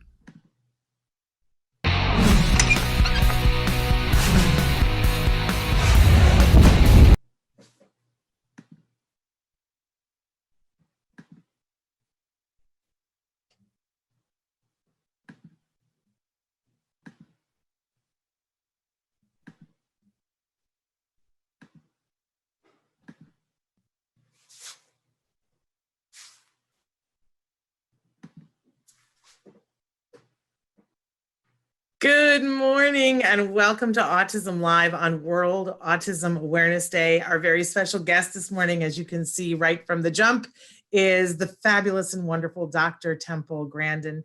Dr. Grandin, thank you so much for being with us this morning. Well, it's really great to be here. Well, and I mentioned before we got started that I wanted to take just a second at the top of the show to talk about World Autism Awareness Day, that this is a day that was created by the United Nations, and it is a day that asks all nations to step forward, to think about individuals who are on the autism spectrum and to find ways to bring the dignity of these individuals together and to call nations to ask them to problem solve, to be able to get resources to these individuals and for them to be treated with the respect that they so richly deserve. Every year they have a special message to nations, a call to action about a specific thing. I don't know what they intended for this year's call to action to be, but it is in fact that individuals with the autism spectrum are treated fairly during this COVID emergency, that they do not lose resources that are vital to them, that they don't lose progress, that was hard won and fought for them, and that they continue in this emergency to have access to medical care, that there is consideration given to how they need to access the medical care, and that they continue to have access to all of the things that a person, any person has the right to, things that shelter, employment, education, all of those things. I think we can all agree how important that is. And I'm so excited because we have Dr. Grandin here today to be answering your questions live. I just want to say that there are lots of ways to connect with us right now. If you're watching us on autism-live.com, then you know that there's a chat button at the very bottom. I'm monitoring what you guys write in. That's completely anonymous. We are also monitoring comments on Facebook and on YouTube and on Twitter. So you can be writing in on any of those right now. Dr. Grandin, should I go ahead and jump in with a question that we had? Okay, so, and of course, I'm gonna find it here, and I had it, and then I don't know where it went. It was a question that we had about a 4-year-old, a parent asking for how can we get our 4-year-old to connect with us? And of course, in this moment in time, I cannot find the actual language for it. Hang on a second. I don't know where it is, but it was about a 4-year-old. How do we get him to interact with us? And she said that she feels that it seems like he's very in his own world and wanting to connect with him as much as possible as a 4-year-old. Well, the first thing, I don't know whether this 4-year-old can talk or not. Now, if this 4-year-old can talk, you always want to give him an opportunity to use his words. Let's say you know he wants the juice. Instead of giving him the juice, quietly say to him, use your words. And then you've got to give him time to respond. These kids are sort of like a phone on maybe only one bar of surface. It takes time to load the web page or whatever. Give them time to respond. Always make opportunities to use your words. Another thing is engaging in little turn-taking games. Let's say he's spinning a wheel on a toy car. Well, let's take turns spinning the wheel on the toy car. Turn it into a turn-taking game. No, I just I muted myself so that you could speak. We had another question, and you and I had talked about it briefly before we came on. It was a longer question. I'm going to consolidate it. That a mom wrote in. She's a mom with 3 kids. 2 have other diagnoses. She's 37. She has Tourette syndrome. One of her children has ADHD, and another has autism. But they all exhibit some form of a sensory issue. They've all toe walked, and they have these different issues. She says, we're all different, but we're the same. And she's wanting to know from you, she suspects that even though her diagnosis is Tourette's and her daughter's is ADHD, she's wondering if maybe they also have autism to a lesser degree and what these 3 things might have in common.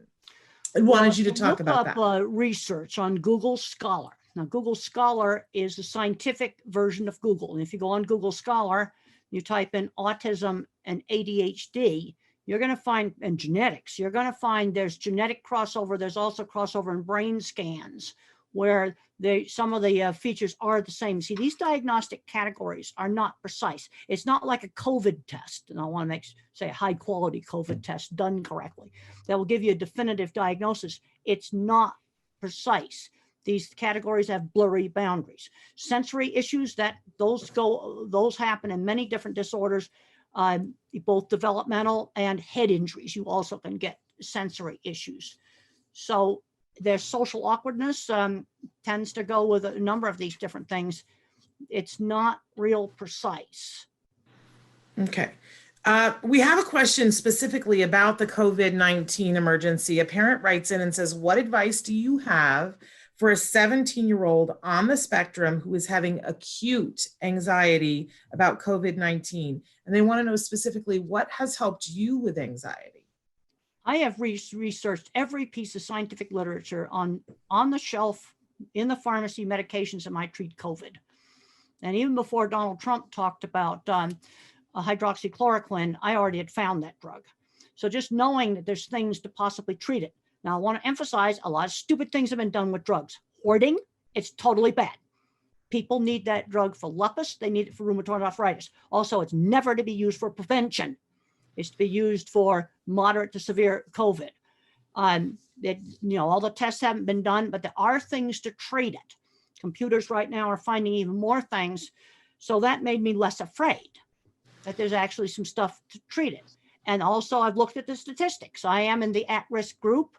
I probably have a 4% chance of dying. Well, Ebola is a 30% chance. Another thing that put it in perspective for me is I fell 5 years ago in my own bathtub. And a week later, I realized I had a dent here at the base of my skull. That bathtub came that close to killing me. The number didn't come up. I'm more worried about the bathtub. But the reason why everybody's got to stay in their homes is if everybody went out of their homes, well, the hospitals wouldn't even be able to treat people. Right now in New York, they're taking refrigerated trucks. I have to say that's something we use in my industry to haul food in, and they're putting dead bodies in them. That's really horrible. You just would, if too many people got sick all at once, the hospitals cannot deal with that. There's a lot of things that have to be learned, such as if you get COVID, how long do you stay immune? Nobody knows. Nobody knows. Hopefully a long time. If there's a vaccine gets developed, is it going to have to be a flu shot every year, or will it be like one of the more permanent kinds of vaccine? I don't think people know at this point. But I find that in my animal behavior research, if you turn on the seek emotion, that turns off fear. You might want to look at the Jack Penskep emotional systems in my book, Animals Make Us Human. And while I'm looking up all this information online, that made me less afraid, because there are some things to treat it with, and they need to learn how to use those things, and they need to learn how to use them quickly, because we want to try to prevent people from going on respirators. Yeah. Yeah, I mean, I think everybody's entitled to a certain amount of anxiety about this, but a lot of it is that there's so much of this that isn't in our control. But what I'm hearing you say is that you felt more in control when you did some research. I did some research and I found out that now you've got doctors and dentists hoarding this drug. This is bad. Then you've got people that have lupus and rheumatoid arthritis. You see, what these drugs do is they stop the horrible inflammation in the lungs. They put out the fire of inflammation. People with lupus and rheumatoid arthritis that can't get this drug. That is really bad. Yeah, we need to be very considerate. Not okay. No, it is not. And Julie has written in and said, our 15-year-old hardly speaks and spends way too much time in his room. He only comes out to eat, shower, and use the restroom. He refuses to go anywhere and refuses to cut his hair. With COVID-19, his socialization has critically decreased. Telecounseling starts next week, and they said help. Well, I've talked to two boys that got totally addicted to video games. And one of the things that saved them, now I realize this would be hard to do now, is they got interested in fixing cars and doing robotics. And for one of the students, he's now fixing cars. Another one is fixing trains for the railroad. They found out that mechanics was more interesting than video games. So what we got to do is give him a replacement for whatever he's doing in his room. You have to replace it with something else. Now, I like to make things. That's why I came up with this little book, a little book, Calling All Minds. It's all my childhood things to make. Some of these things people could make things. We've got to figure out other stuff to do, but you have to replace the video game with something else. Now, with all this stuff going on now with COVID, these games where people could talk to each other, a certain amount of that I think would be good. 5 hours a day, no, but maybe an hour or so a day to talk to their friends online. But you have to replace it with something else. So, see, the first thing I'm going to ask the parents, does this kid like to do anything else other than playing video games? I'm going to assume that he's doing either that or movies or something like that constantly. Well, and we'll wait to see if she writes us back to tell us what other things he likes. You and I had an opportunity right before we came on live, because she mentioned the telehealth, to talk a little bit about telehealth. And because you were saying to me how important it was for the little kids to continue to get their therapy. We were talking about how it is a medically necessary treatment. And that when you can continue services in whatever way you can continue services, that it's advisable to do that. And we were sort of talking about telehealth and about, you said something that I thought was really interesting. I was telling you how impressed I am with parents, how parents have stepped up and said, teach me how to do this. I want to know how to do this. And that they're sometimes being the facilitators while the therapist does therapy via telehealth. And do you remember what you said, Temple? You said, well, I know basically these parents what the therapist can do is they can coach the parent over the video link on how to do the speech therapy, how to do the ABA.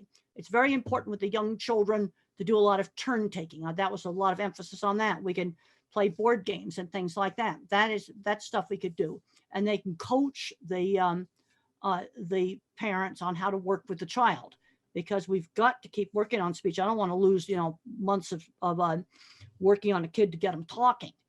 Yeah, absolutely. We don't want to have we want to really minimize regression and see if we can continue on. But I was really inspired when you said, because I said, a lot of parents are afraid that they can't do it. And you said they can, but they need professional coaching. Okay, back before COVID, people would ask me, they'd say, oh, our school does, 2 hours of speech a week or something like that. And I said, well, that's not enough. But I said, what it is enough for is for that teacher to be a coach, to teach you and teach some volunteers on how to work with your kid. And you need to look at that hour of therapy you get a week from the school as they're your coach, because I definitely believe in professional guidance. And that can be done, over the video. Another thing that got brought up on distance education is whether there are enough devices. I mean, if the parents have a job online, they're going to need a computer. Trying to do school on a phone is like completely atrocious. Then if there's only one decent computer, then we're going to have to figure out how to take turns on it. This is where making a new schedule. I've read some, I'm a big NASA fan. You took me out to Houston, NASA. That was so much fun. It was really fun. I'm a total NASA geek. And you have to, on the space station, people have to live together. They need some alone time. They also have very structured work time. They have to not make messes in the bathroom and things like that. If there's only one computer, then we're going to have to make a schedule on how it gets used. Yeah. In fact, and sometimes it depends what kind of work the parent has. Then there's some stuff that will have to be done on a phone, but then we need to figure out which things need the big computer, the big screen. Yeah, I loved, because you and I were reminiscing about that trip to NASA and talking about that, because they took us into the model, the actual size model of the space station. That was really cool. It was so cool, but picturing people living in that small of a space and knowing that they can't go out to the store, it really sets an example for us of how we have to live. We have to cohabitate in a respectful way, and that they take care of business every day. I know you were saying earlier this morning, keeping to that schedule, getting up every morning, getting dressed, important. I'm making sure that I am dressed for work by 8. Not be slouching around in pajamas. I think that's important. And then hopefully there's enough devices available. For me, if I was doing courses online, I'd get my heavy duty schoolwork done in the morning, or heavy duty report writing. If it's let's say a parent, you're really hard work where you got to think, done in the morning when you're fresh. That's what works for me.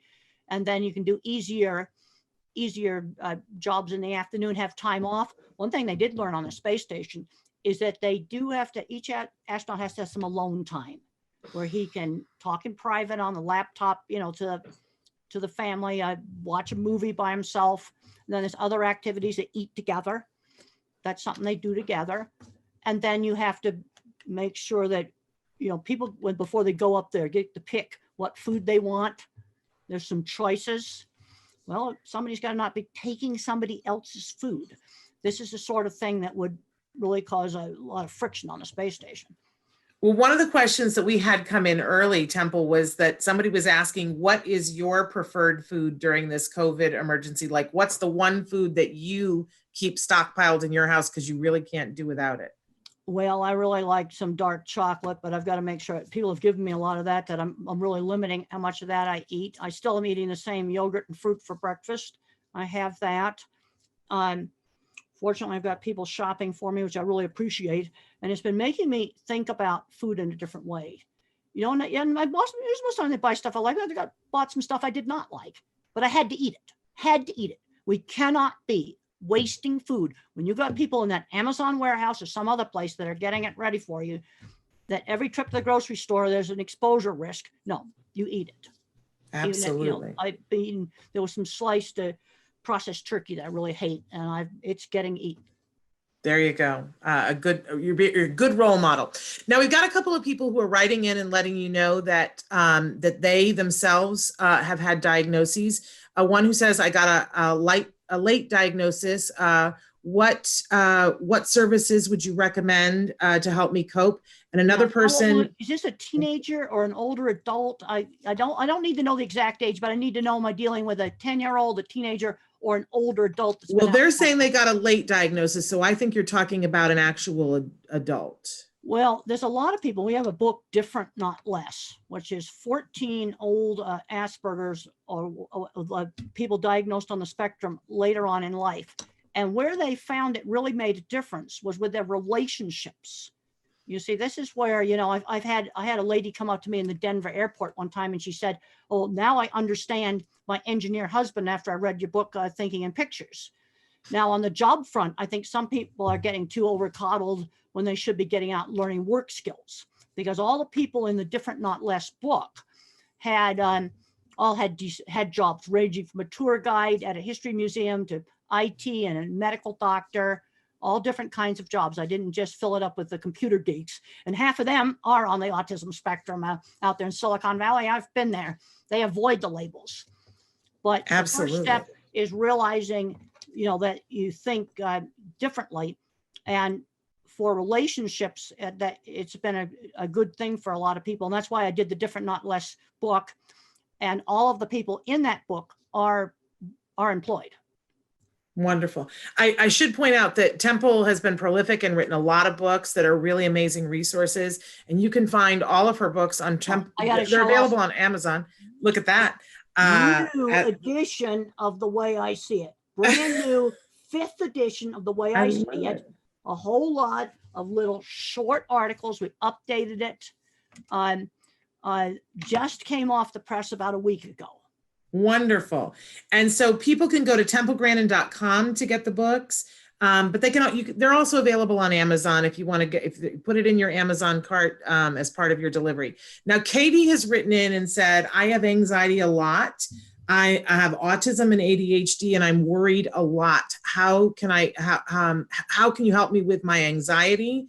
But Katie does not say how old she is. Katie, this can is the you tell problem. us? You see, because I've been on antidepressant medication since my early 30s. Because as I went through my 20s, my anxiety got worse and worse and worse.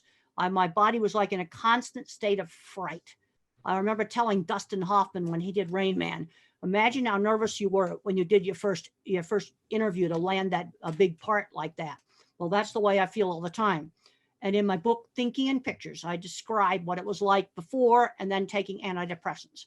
I've worked with other people that are visual thinkers, that are very, very anxious, and they've been able to remain employed by taking a low dose of Prozac. I'm taking one of the old-fashioned drugs. The mistake that gets made with antidepressants when they're used for anxiety is too high a dose. Label doses are often way too high. You might have to take only half to 3/4 of a label dose on some of these different drugs. But basically, antidepressants saved me. I don't think I would be here. And one of the things that happened with me is some of my stress-related health problems cleared up. The colitis cleared up. But, you know, there's a place for medication. Now, way too many meds are given to little kids. That's why I wanted to know age. Now, I was a full-fledged adult when I took it. Okay. You know, my brain was now, you know, fully developed. But there's some people that are going to need a little help from biochemistry, and that's why the chapter is called A Believer in Biochemistry. The other thing that helps is exercise.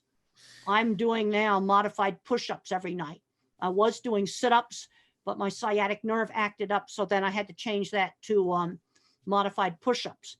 And what I do is a burst of hard exercise. And if I don't do that every night, I cannot sleep. So that needs to be something people get into their schedule. And I had already developed exercises I could do in a hotel room. You know, I don't really like going to the gym in a hotel, something I could do in the room. And I want to warn you that the first time I did the sit-ups, I could do like 2. You have to work up to it over several months. But those are things that helped me. The other thing is there's a point where you just got to get out and do things. Mother always gave me a choice. When I was 15, I was afraid to go to my aunt's ranch. Mother gave me a choice. I could go for a week or I could go all summer. Not going, that wasn't going to be one of the choices, but always choices. But there's a point where I recommend reading that one chapter in particular on how I dealt with anxiety.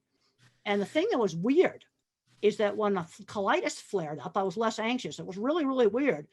Interesting. But I don't think I'd have any insides left if I hadn't gone on the medication. And I know other people professionally, visual thinkers, one that's definitely autistic, other 2 are definitely not autistic, where a little dose of Prozac kept them off the drugs and the alcohol.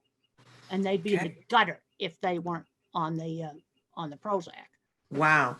Now, our mom who asked before about the young man who is in his room all the time, the 15-year-old, she has written back to us and she said that you were right. He is obsessed with video games. She says his school was creating a special project for him, for him and a group to create a new sign for the school. With the school being closed, that is on hold. He loves art. We brought more than $200 in supplies at Christmas as a Christmas gift, but he has no interest in any of it, Temple. Well, you can still design a new sign for the school, and you can display it online and show it to people, and you can still work on design stuff. You know, this is still going on now. Like we're doing cattle stuff. Mark, my assistant's doing cattle stuff, and we can't go anywhere. We can't travel, but we're still doing design work. People write in to me about livestock stuff. We're still doing it. But Temple, how did your mother motivate you? I'm always amazed by the fact that your mother was so ahead of the curve. And you have told me before that if left to your own devices, you would have sat and spun the little metal plate at the end of your bed. And that's what you would have done all day long. How did your mom get you out of the bedroom, get you into the stalls with the horses, and then get you drawing horses? How did she get you to do that? Drawing horses, I was doing in about 3rd grade, because when I was in 3rd grade, I would just draw the same horse head over and over again. And she just suggested, well, let's draw the entire horse. Let's draw its saddle, draw its stable. Okay, you have a kid that loves cars. Well, let's look at different kinds of cars. In other words, take that fixation and broaden it so it's not quite so fixated. That's what people need to be doing. You figure out how to broaden it. And then when I went away to the special boarding school, I loved riding the horses, and I still had some problems with anger. I had to turn anger to crying. That's how I got rid of anger. And they took riding away for 2 weeks after I got in a fist fight in the cafeteria. And, you know, then we had remodeled the horse barn at our school, and they suggested to start taking care of the horses.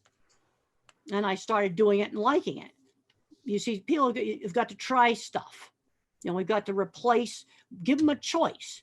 You can do this art project or this. In other words, give them a choice of things to replace what you're doing. I was allowed to spin the little brass plate on my bed for an hour a day. Then we had to do something else. I could go outside and play with my kite, for example.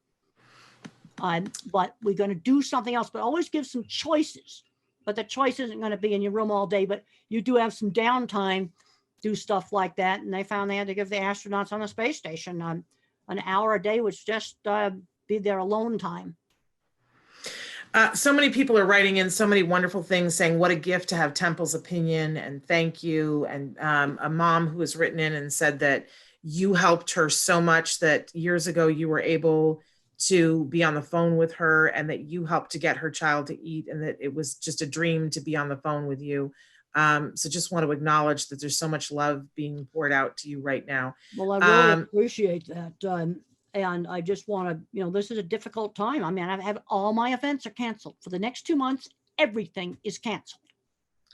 My last airplane trip, last event was on March 11th. I got on a plane on the 12th. They had a faculty meeting the next day. They were going to close school. That was Friday the 13th. And we were told to get our classes online. boom, like that. And how are you finding the online teaching? Because they're wanting to know what you think about this online teaching, and what about the kids who are at home and don't have access to online curriculum, what your thoughts are about that. Well, then Let's start with, are you enjoying the teaching online? It's different, right? Well, I miss the interaction. I've given my phone number to all the students. I'm begging them to talk to me. Now it's totally ruined the labs for everybody, because we were kicked out so quickly that there was no way to videotape the labs. I'm not allowed to go to the experiment station. So that really is bad. Now, other parts of the class, so the lectures, I had 3 of them already online, and the 3 others we put on a website that's used for the university online learning. So the lectures are there. I have a project where they have to do look up journal articles online on a subject that each student picks on animal behavior that interests them. That we can still do just fine. They're still going to do the drawing project, and then to turn it in, they're going to have to screenshot it with their phone. And then I get on the chat board every afternoon and make replies. And so you're making it work. Make it work. Right. And I had to learn how to use the stuff. I had to get my students to teach me how to use it, and it's like, boom, you got to do this. For the parents that are home and have kiddos that are home that are on the spectrum that typically would have had an aide in the classroom and are now faced with the teacher being online and the kiddos aren't responding well to it, do you have any words of wisdom? Well, the thing is going to be really hard on the parents. The parents are going to have to be the aide. I don't know anything else to say. Now, I'm recommending that we're going to get up. We're going to not be in jammies. We're going to get dressed for school, dressed for work. I think that applies to the whole family. And let's get some of the serious schoolwork done in the morning when you're not tired and cranky, and save the easier stuff for the afternoon. Then we have then you have an hour where you can play your video game, and then you can go walk the dog. Then we do some exercises. Maybe we get group exercises online or something, but make a new schedule the same way they do in the space station. They schedule their meals, they schedule when they have to do their experiments, but they also have scheduled downtime. Yeah, in fact, you can pretend that you're on the space station. Well, that's sort of like what it's like. Yeah, it's exactly what it's like. And then for parents, they're also wanting to know, if there isn't anything online that's being offered, do you have any recommendations? Well, then I would go on some of the homeschooling websites and maybe buy some workbooks, buy some materials online. Now, one of the problems that's happening with Amazon warehouse now is they may run out of books because they have to stock essentials. But the books are available electronically. So Absolutely. If you buy a Kindle or some other device like that, that I'm sure that's considered essential. But no, you need to get some materials. I'd get on the homeschooling websites and I would try to find materials. And we're going to have some classes. We're going to have to have a time where we're going to do schoolwork, whether it's actually online or you're going to do it with some materials. There's tons of free stuff online. Let me tell you how to find some really cool mathematics stuff. Use Google Images to search for mathematics stuff. You will find websites you will not find on regular Google. You want to see the cool patterns? Go to Google Images, type in protein symmetry. Let the math kids go play with that. You and I talked about this last week, and I've been having fun with it all week long. Because when I called Temple to see if she was available to do this, and she was like, "Are you near your computer? Look this up right now." And I said to you, I said, "Temple, I'm looking at these beautiful pictures. What am I looking at?" And do you remember what you said to me? Well, you're looking at things like the mitochondria of the cell that provide energy for your body to work. Yeah, but you said to me, you're looking at the art that is inside your body. That's right. That's and right. And that got me very excited. Very cool. And there's so many, now for computer programming, there's Scratch programming. There's a code.org. That's another thing. Coursera has a lot of free college classes. Now, if you want them for credit, you're going to have to pay, but there's a lot of free stuff online that you can do where you can take college classes online, really cool college classes. You turned me on to Khan Academy. You're the person. Academy. Yeah, Khan is KHAN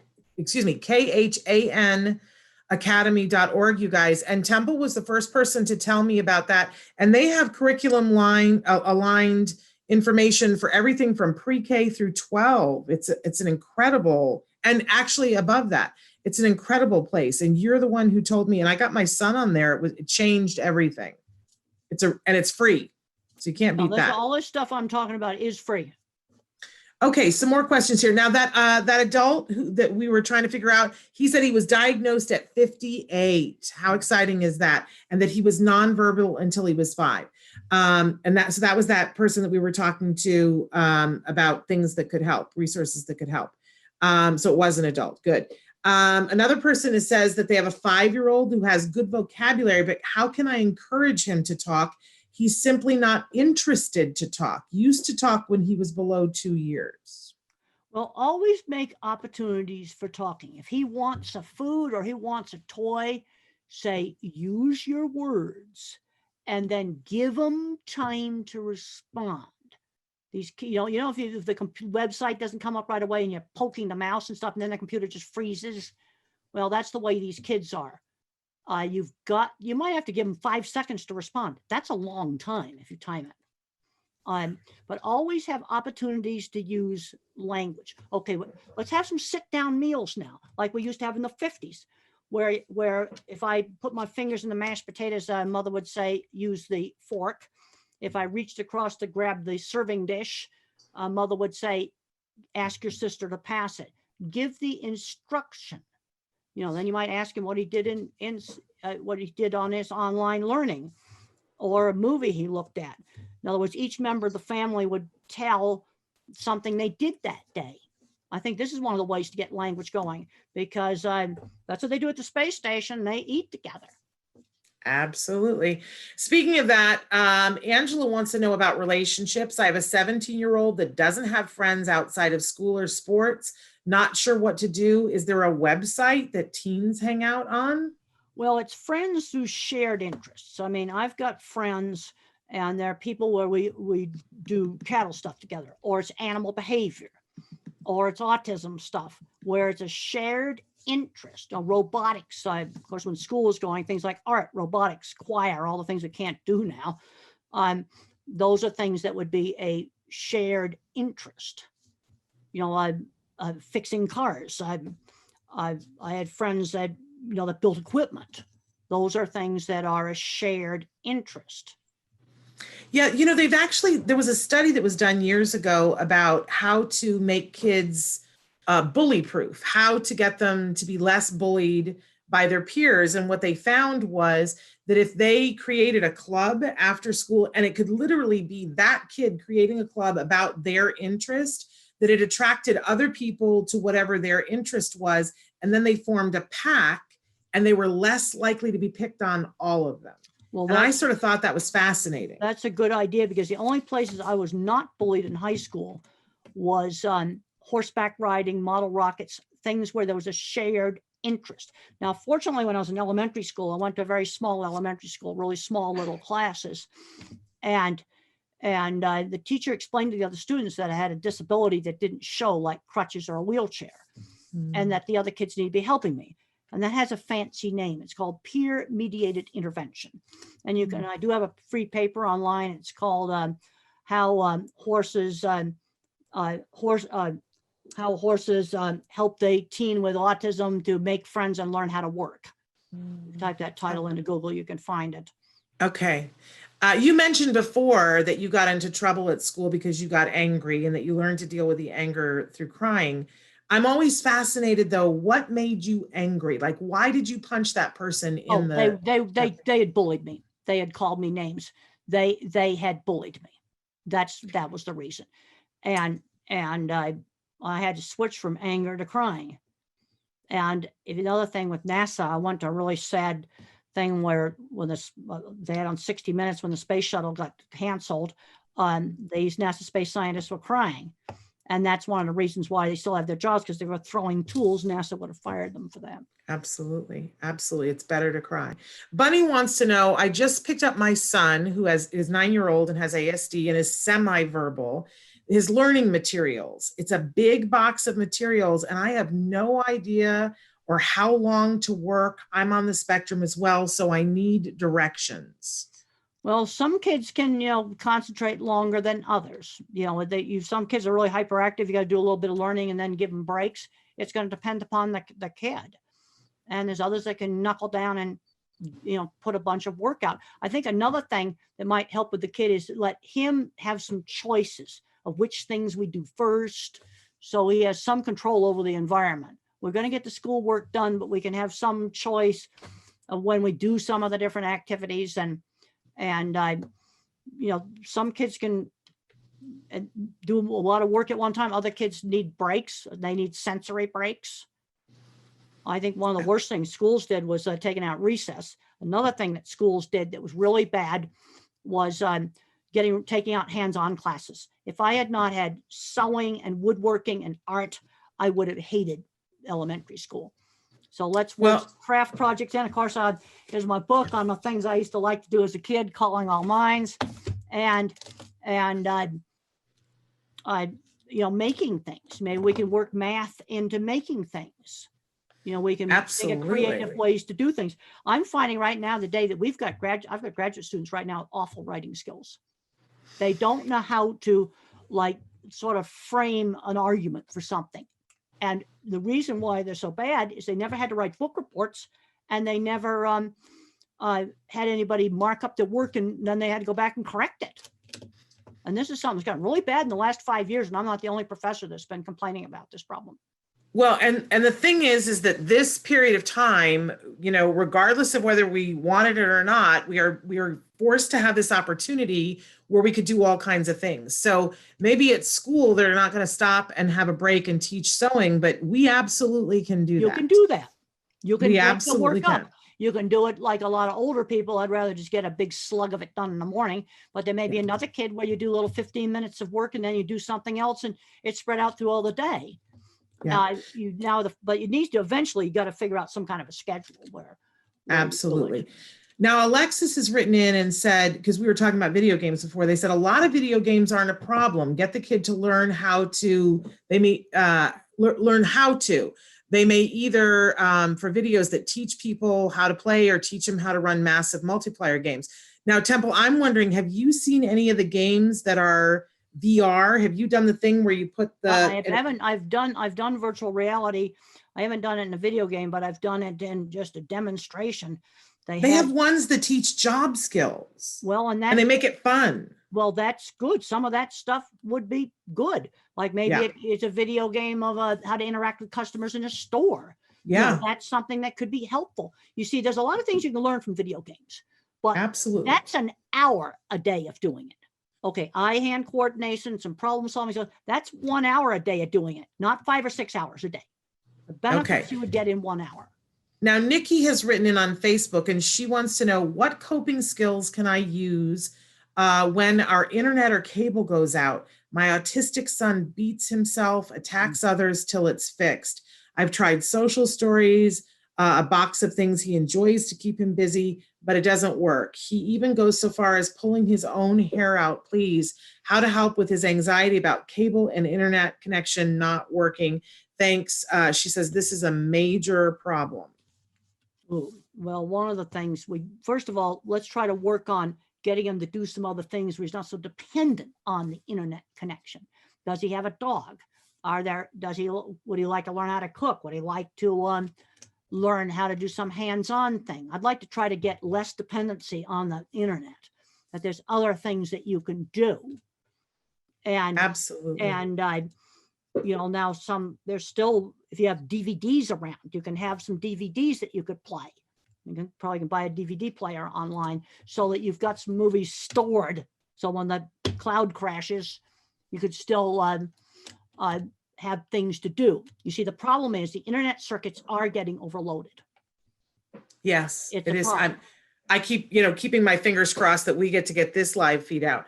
But I also want to put a plug in for those of you who are having ABA with your kiddos and you're doing that telehealth piece that Temple was talking about before, where they're coaching you. this would be sort of an ideal thing to ask for coaching on from your ABA professional to help you to set up parameters and an intervention so that you knew what to do when it was happening and you knew what to do before it was happening. I just want to throw that 2 cents in. Well, I'd like to try to work with this kid to have less dependency on the internet.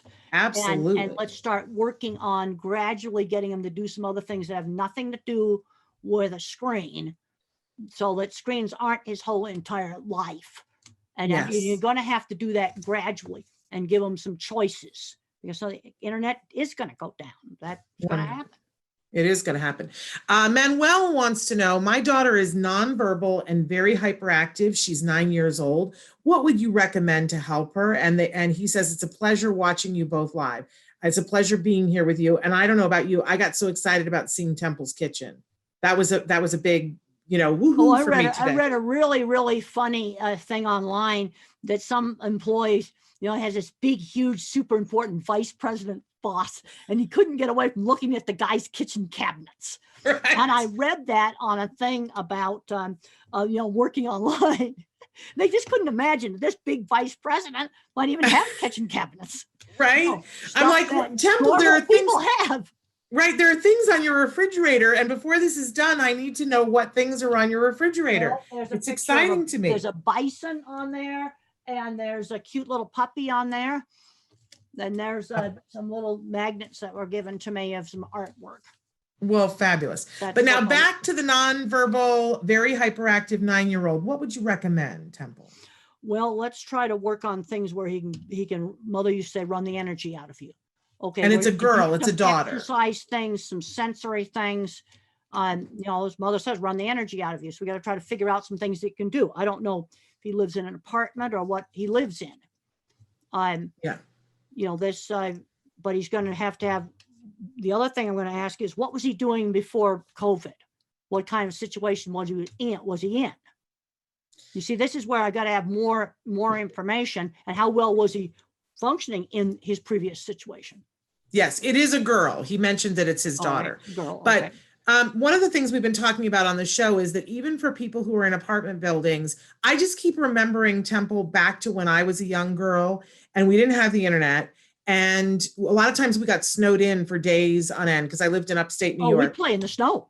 Right. We went out and played in the snows. And then I was taught turn taking, where I'd roll the bottom ball of the snowman. My sister would do the middle ball. Then I would do the head. And then we had a box of old junk, the snowman decoration box. And it just had silly things in it, like hats and scarves and things like old pill bottles. We'd use those for eyes. It was wonderful. Now, of course, there were no pills in those bottles, empty pill bottles. Absolutely. Yeah. But there was also a lot of time when we were kids that we had to be stuck indoors, and we would make an obstacle course in the living room, and we would create ways and my mom would help us to create ways that we could get our yayas out. That's what we always called it. So even if you can't go outside, you can't get to a park, you don't have any place to take your kids, but you're in your apartment, turn your apartment into an obstacle course and make them run the obstacle course. Kids need exercise. Well, we used to play horses when I was a kid, and since I was big and strong, I was always the horse. Somebody light would ride me. But that, and then we had a brown rug in our TV room. That was the corrals, and then the living room was the pasture because they had a green rug, and that takes up a lot of energy. And that kind of play, it actually requires a lot of cognition. It helps you to work on all the different kinds of plays that there are of taking something and endowing it with other qualities, doing imaginary play, doing sociodramatic play. And it's really good for our kids. So, it's really important, especially for those hyperactive kids, to be able to have a way to move their body. We were recommending the other day, rearrange your furniture, like push the furniture around, push it back to where it was. But that pushing kind of things activates heavy work. Exactly.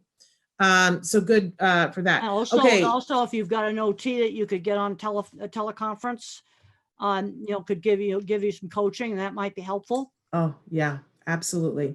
Another question here. Good morning. Have a question. What do you do when your son doesn't want to be with another person? My son doesn't want to be with my little girl.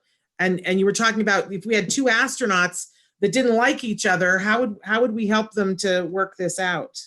Well, probably be spending some time apart, opposite ends of the space station. Oh, and there's been problems where on one of the not the U.S. space station, but a Russian space station, they felt they were overworked and they turned off the communications and mission control, and which wasn't the best thing to be doing. But now some people on the spectrum have problems with the high pitched, like a baby's cry, the voice. You know, could that be the issue? You know what? Sometimes it's sensory. I get asked all the time about autistic people and animals. And what I say is there's 3 ways that they react to animals: love them, scared at first, then love them, and then ones where it won't work because they never know when the dog's going to bark because you can't control the dog and then it hurts their ears. Now, other sounds that you can control, like the vacuum cleaner or maybe some other hair dryer or something like that, if the child can turn it on and control it, that can often be really helpful. Where they turn it on and off, they might get to like the vacuum cleaner, but you can't control a little sister screaming or whatever. And if it's sound sensitivity, well, then you can wear a headset then when she's around, but you can't wear a headset all the time. It'll make your ear more sensitive, but you have it with you all the time, but you want to try not to wear it. Again, give them control, but I got to find out why he doesn't like his little sister. And sometimes things like that are sensory based. Now, I don't know. I'd have to ask a lot more questions. Okay. Another question, Dr. Grandin, I have a son who is 10. He loves to build cages for animals. It is all he wants to do. How can I foster this interest, but still get him to do his schoolwork? Well, we can have a time to do his building things, and then has to be a time for doing schoolwork. We might give him some choices of the times on the schedule, but you are going to have to do some schoolwork. Absolutely. And the other thing I might do, if you could get the teacher on the phone or something and ask for help. I think a lot of these teachers would be available by phone, and maybe the teacher can give you some ideas. Absolutely. Katie wants to know, have you heard about the cholesterol study at OSU that's carnitine cholesterol absorption issues, talking about regressives, mitochondrial disorders, and apraxia, and she wants to know if you know anything about that. I would recommend you go to Google Scholar and look things up. Now, I know myself, I have to eat a certain amount of meat. There's no way I could be a vegan. My mother's the same way. We got to eat a certain amount of meat. I think there are differences in metabolism, but I would recommend doing Google Scholar search to look that stuff up. And how do you get on Google Scholar? Type Scholar into Google, click it. You'll see a link that says Google Scholar. Click on that. That will give you a new search box that takes you into the scientific literature. Wonderful. I love this question. Temple, you are so awesome. I want to know what you were doing with your free time during COVID-19. Are you watching Netflix too? And what are you watching? Well, I've just started watching the new Star Trek Picard show. I love it. I just love it. And but I'm not binge watching it. Okay. I think how about one episode a day? Right. And then maybe do some other show. You see, I think we need to get a more, restrained schedule here. And so that not just binge watch the whole thing. Right. Well, I happen to know that show is on it's on CBS Access only. So it and for a while it only comes out once a week. So but then they leave the episodes online. Yes. Because so if you're just starting now, you've got 6-7 episodes. That's right. And you can start watching those. Yes. And Amazon does have it. You can get it that way too. Have you had the opportunity to meet Patrick Stewart? Never have met Patrick Stewart, but I did have the opportunity one time to meet Leonard Nimoy. Oh, I'll bet that was super cool. Yeah, that was. Now, I did not have the opportunity while he was alive to meet Leonard Nimoy, but I have met Patrick Stewart. He would probably think you were the most fabulous thing ever. I loved Mr. Spock, and I loved Data, because I really related to those characters because they're like an autistic person. Yes. There's a lot of subtle emotional things that I still don't pick up. Now, are you watching? There's a lot of things on television right now, Temple, where they're featuring characters who are on the autism spectrum. Are you watching any of those? Good Doctor show. I've seen that. Yeah. Now the thing is, a person with autism, as they get more and more, do more and more stuff, to start to learn, and learn, what gets people upset and things like that. But I still have got, I have problems. because I tend to be very, very logical. And I found that looking up online, medications that could treat COVID, that greatly reduced the fear. I remember when I first found some of the drugs, I'm going, wait a minute, I'm not going to die. There are some things to treat it with. Yeah. And that's a very healing thought. Navnet wants to know, my son does not speak and was diagnosed with autism when he was 1.8 years old. He is now 5.5 years old. What can we do to make him speak? We feel that he understands, takes us to what he wants, points fingers, murmurs some voices, kinds of words, I mean, what was the age but again? doesn't speak. He's 5.5 now. Now, the thing I want to ask at 5.5, are you getting any words at all? See, this is where I want more information. There are some kids that aren't going to learn to speak and they remain nonverbal. And there's some really good books to read. And one of my favorites is Tito Mukapadahay, How Can I Talk If My Lips Don't Move? That's Tito Mukapadahay, How Can I Talk If My Lips Don't Move? And he's in a sensory disordered world. And then there's the sequel to The Reason I Jump. And I like the sequel. It's got something like fall down 5 times, get up 6 times. It's got a weird title like that. And he talks about not being able to control his movements. And so now we got to give him a way to communicate if he's not talking at all. And maybe we need to introduce typing. Tito and Nomi, both Noki, both type independently, completely independently.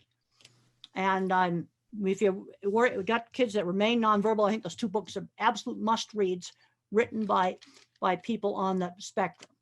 Yeah, everybody that we know that that is nonverbal, that wasn't speaking as a child, and then has been given a device or given a method to have functional communication, they all say the same thing. They say how important it is to give children a way to communicate. I agree. And that it's different. I mean, I guess there's preferences, in the ABA world, they don't necessarily recommend having sign language be the preferred modem of communicating because so many of us don't know sign language. That's right. I would agree with that, but some way to communicate. And there's some that can type completely independently. There are others that can use communication devices. But I can remember the frustration of not being able to communicate and just screaming. And in one of my very first book, Emergence Labeled Autistic, mother was taking me to the speech therapist and I didn't want to wear this hat. So I chucked it out the window of the car and she tried to grab it and we got hit by, sideswiped by a semi-trailer. He swerved off the road to save us because I didn't want to wear this stupid hat. You see, that is frustration with not being able to communicate. It is a huge frustration. Absolutely. We're running out of time. I'm going to ask one last best. I am crying watching this. How can I find my son's special interest? Well, I need to start asking a bunch of questions. If maybe it's a video game, well, what's a video game about? What's his favorite toys? I don't even know his age. Yeah. The other thing that's really important on interests, I got interested in cattle when I was 15. When I was introduced to them on my aunt's ranch. So what this shows is that an interest can happen by introducing different things. Mm-hmm. And this is really important on careers. And I think learning how to work is really important. But I got introduced to cattle. And then you find out you like them. Or maybe you get introduced to something, you find out that you don't like it. That's important too. Yeah. But we need to be introducing kids to more things. I would have to ask a lot more questions. I don't know the age of him. I don't know how verbal he is. I don't know what's his favorite subject in school. I'll often ask that question. Well, maybe we can get an interest there. Wonderful. All right. Well, and I don't know if they'll have time to write in, but I wanted, before I need to remind some people about things that are happening on the show, but before we leave, I want to ask about your mom. How is your mom doing? Well, she's doing, and we got some groceries sent to her. She said she didn't need them, but she's done. She walks every day. She said she's got to keep walking. She's 93 years old, and she's got to keep walking, and she's doing really well. Good. I'm so glad to hear that. For so many of us, we all look up to you, Temple, and think that you are incredible. But for a lot of us moms, we also, we try to follow in your mom's footsteps because look at what a great job she mother did. Had a very good sense of how to push me. You got to stretch these kids. You don't chuck them in the deep end of the pool, but she had stretch and give choices. Stretch just outside the comfort zone. She had a really good instinct on exactly how much to stretch me and give me choices. Like when I went to my aunt's ranch, I could stay for a week or stay all summer. Not going wasn't one of the choices. But Yeah. I did have the choice that if I got too stressed out, I could come back. I got out there and I loved it. And Yeah. I'm finding kids where he goes to maybe a sleepaway camp or something like that, and then he finds out he likes it. We got to get him doing things. Now we're going to have to figure out how to do things like now inside your own space station. That's right. Yeah. Well, you've always pushed me with my son. My son has always appreciated, you probably don't remember, but years ago, we were in a restaurant together, a barbecue restaurant, and my son was, my goodness, he was probably 11, and he was complaining about the fact that I was not letting him go to the restroom by himself and that I would take him in the women's bathroom. And you read me the riot act, and we were in the restaurant with my son, and you made me stop right there. You talked him through the whole thing, and you made me what sit I ended there. up doing? I waited until the end of the meal. Yes, Okay, we did. had the whole meal, like for maybe 20 minutes or so. And at the end of the meal, I just casually said, okay, it's time to use the men's room. Yes. And he got up and he used it, and he had to ask the waiter where it was, because I could see, I was facing towards where the restrooms were. You were back to them. Anyway, Yeah. he successfully used the men's room. Yes. And I didn't tell him at the end of the meal, you're going to use the men's room. No. I just casually said, okay, it's time for you to go use it. Yep. And you made me sit there, and and you talked me through it while he was in there, and you told me he was going to be okay. And you told me, you have to stretch him, Mom. You have to let those apron strings go further because he needs it and he's ready for it. And it was a barbecue restaurant. It was like 1:30, 2 o'clock in the afternoon. Yep. And there was nobody else would have been in that restroom. It wasn't busy. I could see the door and then see him come out. Yep. And he did it. Yep, he did. And all because you talked me through it. And I appreciate that still to this day. And he does. He's like, Temple's on my side. I get to use the men's room. All right. We are about to be out of time, but I can't tell you how much I appreciate you. And honestly, Temple, if you have more free time over the next couple of months, we're happy to have you back whenever you want. Okay, I thought you have me back at 5 o'clock my time in Colorado. Yes, we have you back later on today for a very specific group today that it's just a group for parents, and thrilled to have you then. But if you want to be back on Autism Live, we will make ourselves available whenever you want to do this. I'll probably be happy to do that. Well, wonderful. A couple of programming notes that I want to tell you guys. We are back tomorrow with Let's Talk Autism with Shannon and Nancy, and our very special guest on the show tomorrow is Dani Bowman.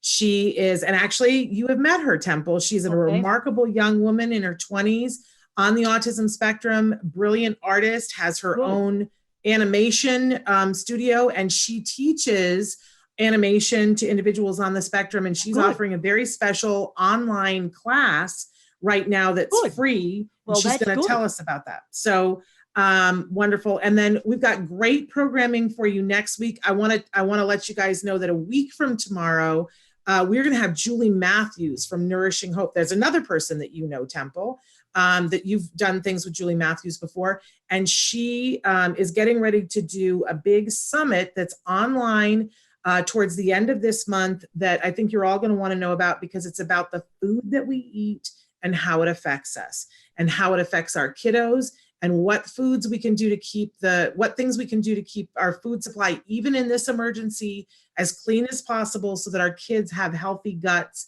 which then helps them. And I know that that's something that you're very interested in as well, Temple. We all got to be healthy. And you were talking about the food supply, right? Well, I'd say we got people out there, truck drivers, we need to be thanking them, people that work in these warehouses. Absolutely. Because you have the Amazon warehouse, but you take Walmart, Walmart has a warehouse, Target has a warehouse, all the grocery stores, they have these big distribution centers, huge supply chains that people have to work in to get that food into that store. Absolutely. Absolutely. So Julie's going to be talking with us a week from tomorrow. We've got great guests all next week, including Dr. Doreen on Wednesday, here answering your questions. But we're a little bit past time. We have to let Temple go. She's got lunch plans. Another appointment, so I'm going to have to go. Temple, it's been such a pleasure. I'm going to talk to you later on today. Okay, great. Wonderful to talk to you. I'm going to sign off now. All right. Thank you so much. And I'm going to sign off too. We're going to be back tomorrow with Dani Bowman and Let's Talk Autism with Shannon and Nancy. Until then, give your kiddos a hug from me and one for you too. Bye-bye for now.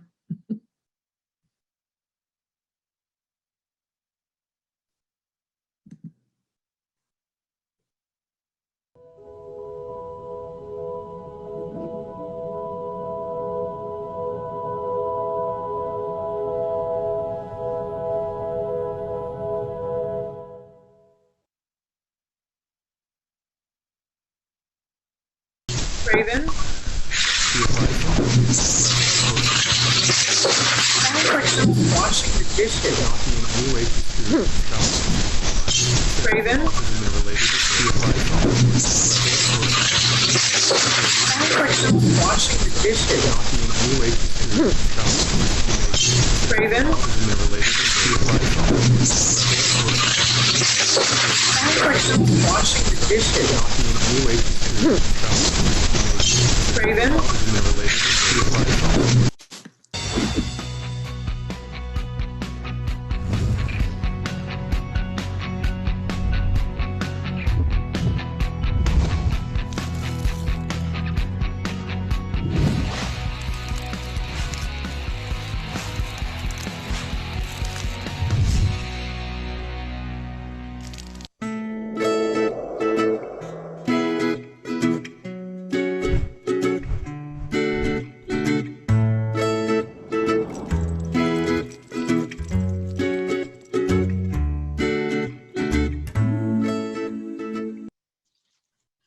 Good morning. Good morning. Welcome to Autism Live and to Let's Talk Autism with Shannon and Nancy. We're already off to an incredible start. I don't know if you guys could hear all that, but I don't know what was. I think my computer was picking up my husband in the kitchen doing dishes, but I don't know how it did that. And then it was playing it on a loop of me saying, "I hear someone washing the dishes, Traven," Right. and then you going, and it just kept playing it on a loop. It was crazy. But anyway, Shannon, these are very strange times, aren't they? They are very strange times, and I think it's more important now than ever that we show our sense of humor and put it on display every moment that we possibly can, because otherwise, really, what do you have going on? So I'm Shannon Penrod, and I'm coming to you from a room in my home, and Nancy. Hi, I'm Nancy Allspaw Jackson, and I'm coming to you from my bedroom. There we go. And Traven is producing the show, and he's doing that from his home, which is quite far from both of us. So technology, isn't it amazing? Now, we've got a big show for you today. And we've got a lot of son, by the way, I hear my son having a tantrum outside. Oh, well, there we go. We're keeping it real. But he's with a therapist, or he's with somebody? He's with a caregiver. And something's going on. I don't know. He's out there screaming. So, well, if at any point you feel that you need to step away, you let us know, because these are the things in life. Okay. But we've got a great guest for you today. We're going to be talking with Dani Bowman in just a little while. And I just love Dani. She's been being on our show since she was like 16 years old. So it's thrilling to see the amazing professional young woman that she's become. She has her own animation studio called Danimation. She teaches kids on the spectrum how to do animation. And she's going to be with us in just a little while to talk about some of the things that she's doing to help our kiddos during this emergency. And we've got some in the news. But right before we came on, I was having a very hectic couple of minutes because my husband was getting ready to go pick up a grocery order. And so Nancy and I were just kind of comparing notes about how we're doing things. And I was saying to my husband, okay, make sure you put on your mask, make sure you have your gloves. He's doing a grocery pickup that we ordered a week and a half ago, and he has to drive up. He doesn't get out of the car. He just pops the back and they put the groceries in. And I'm still going to come back and when he comes back, I'm going to full Silkwood him and all of the groceries. That you guys have seen that doctor online that shows you how to wipe them all down with disinfectant before they come in the house. I have a disinfectant station set up out in the front yard to wash all those down. And Nancy was like, "What are you doing?" Yeah, I told you I'm not doing any of this. I don't wear a mask. I don't wear gloves when I go out. We don't. And you're going out. We're not going to Trader Joe's. We order groceries and have them delivered, or we order them for pickup and do the pickup. But you're going and shopping. Yes, I'm going to stores. I'm going out. I'm taking walks and going out in the neighborhood and going to stores to pick up groceries, running errands, even going and doing not even necessary stuff, just going out to get out. and not Yeah. wearing, like I said, I know this epidemic is real. This pandemic is real. I'm not doubting that COVID-19 exists. I'm not buying into conspiracy theories that it's a big hoax. I mean, I'm certainly not there, but I feel like buying into the fear makes us more susceptible. I'm a big believer in what you put out there, you get. So I'm not buying into a lot of the fear-based stuff.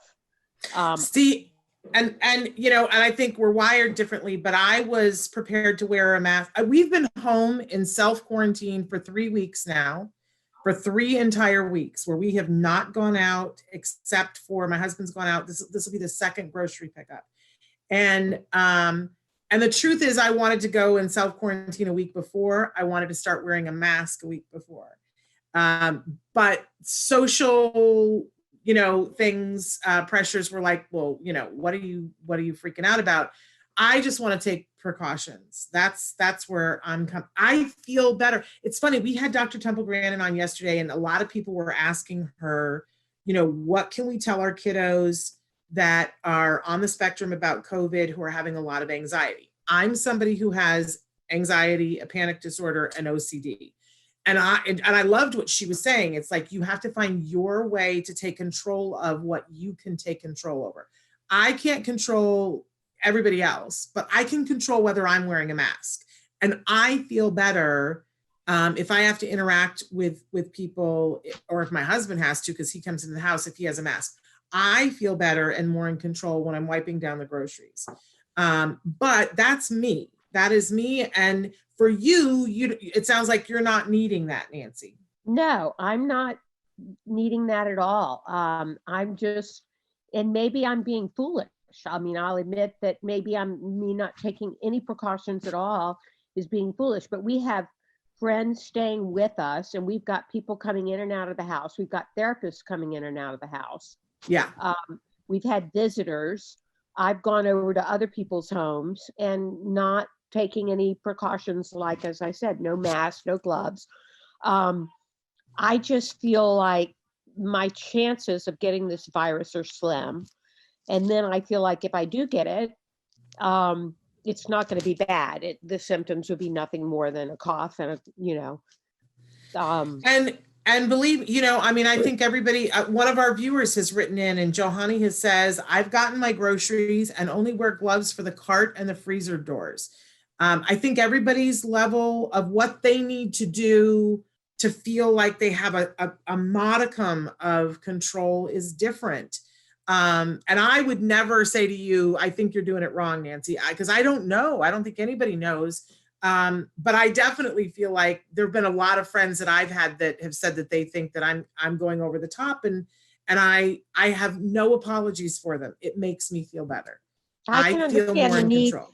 I think that there is a need to be in control of what you can be in control of. And I'm seeing that a lot with Wyatt, my son, in some of his behaviors. He is very panicked about not having his activities and not having school. We're seeing an increase in tantrums. As I said, he was just having a tantrum. It sounds like things are starting to quiet down out there, and he's drawing and starting to calm down. But we've had a real spike in tantrums and even aggressive behavior, with him scratching and doing things like that. So I think that's really the reality for a lot of people. I do. And in fact, some of our news stories are about that. But I want to say good morning to Christina, who's written into us, and she said, morning, Shannon, Nancy, and Traven. We appreciate you saying good morning to us, and especially including Traven, because Traven doesn't get enough love for what Traven does. Traven has worked minor miracles in keeping us on the air. So, but I do think, I just thought it was interesting to hear, we live in the same city. We live in vastly different neighborhoods. Yes. And I live quite close to a hospital. And I live quite close to a very heavy, densely populated area that is, unfortunately, has a lot of homeless population. But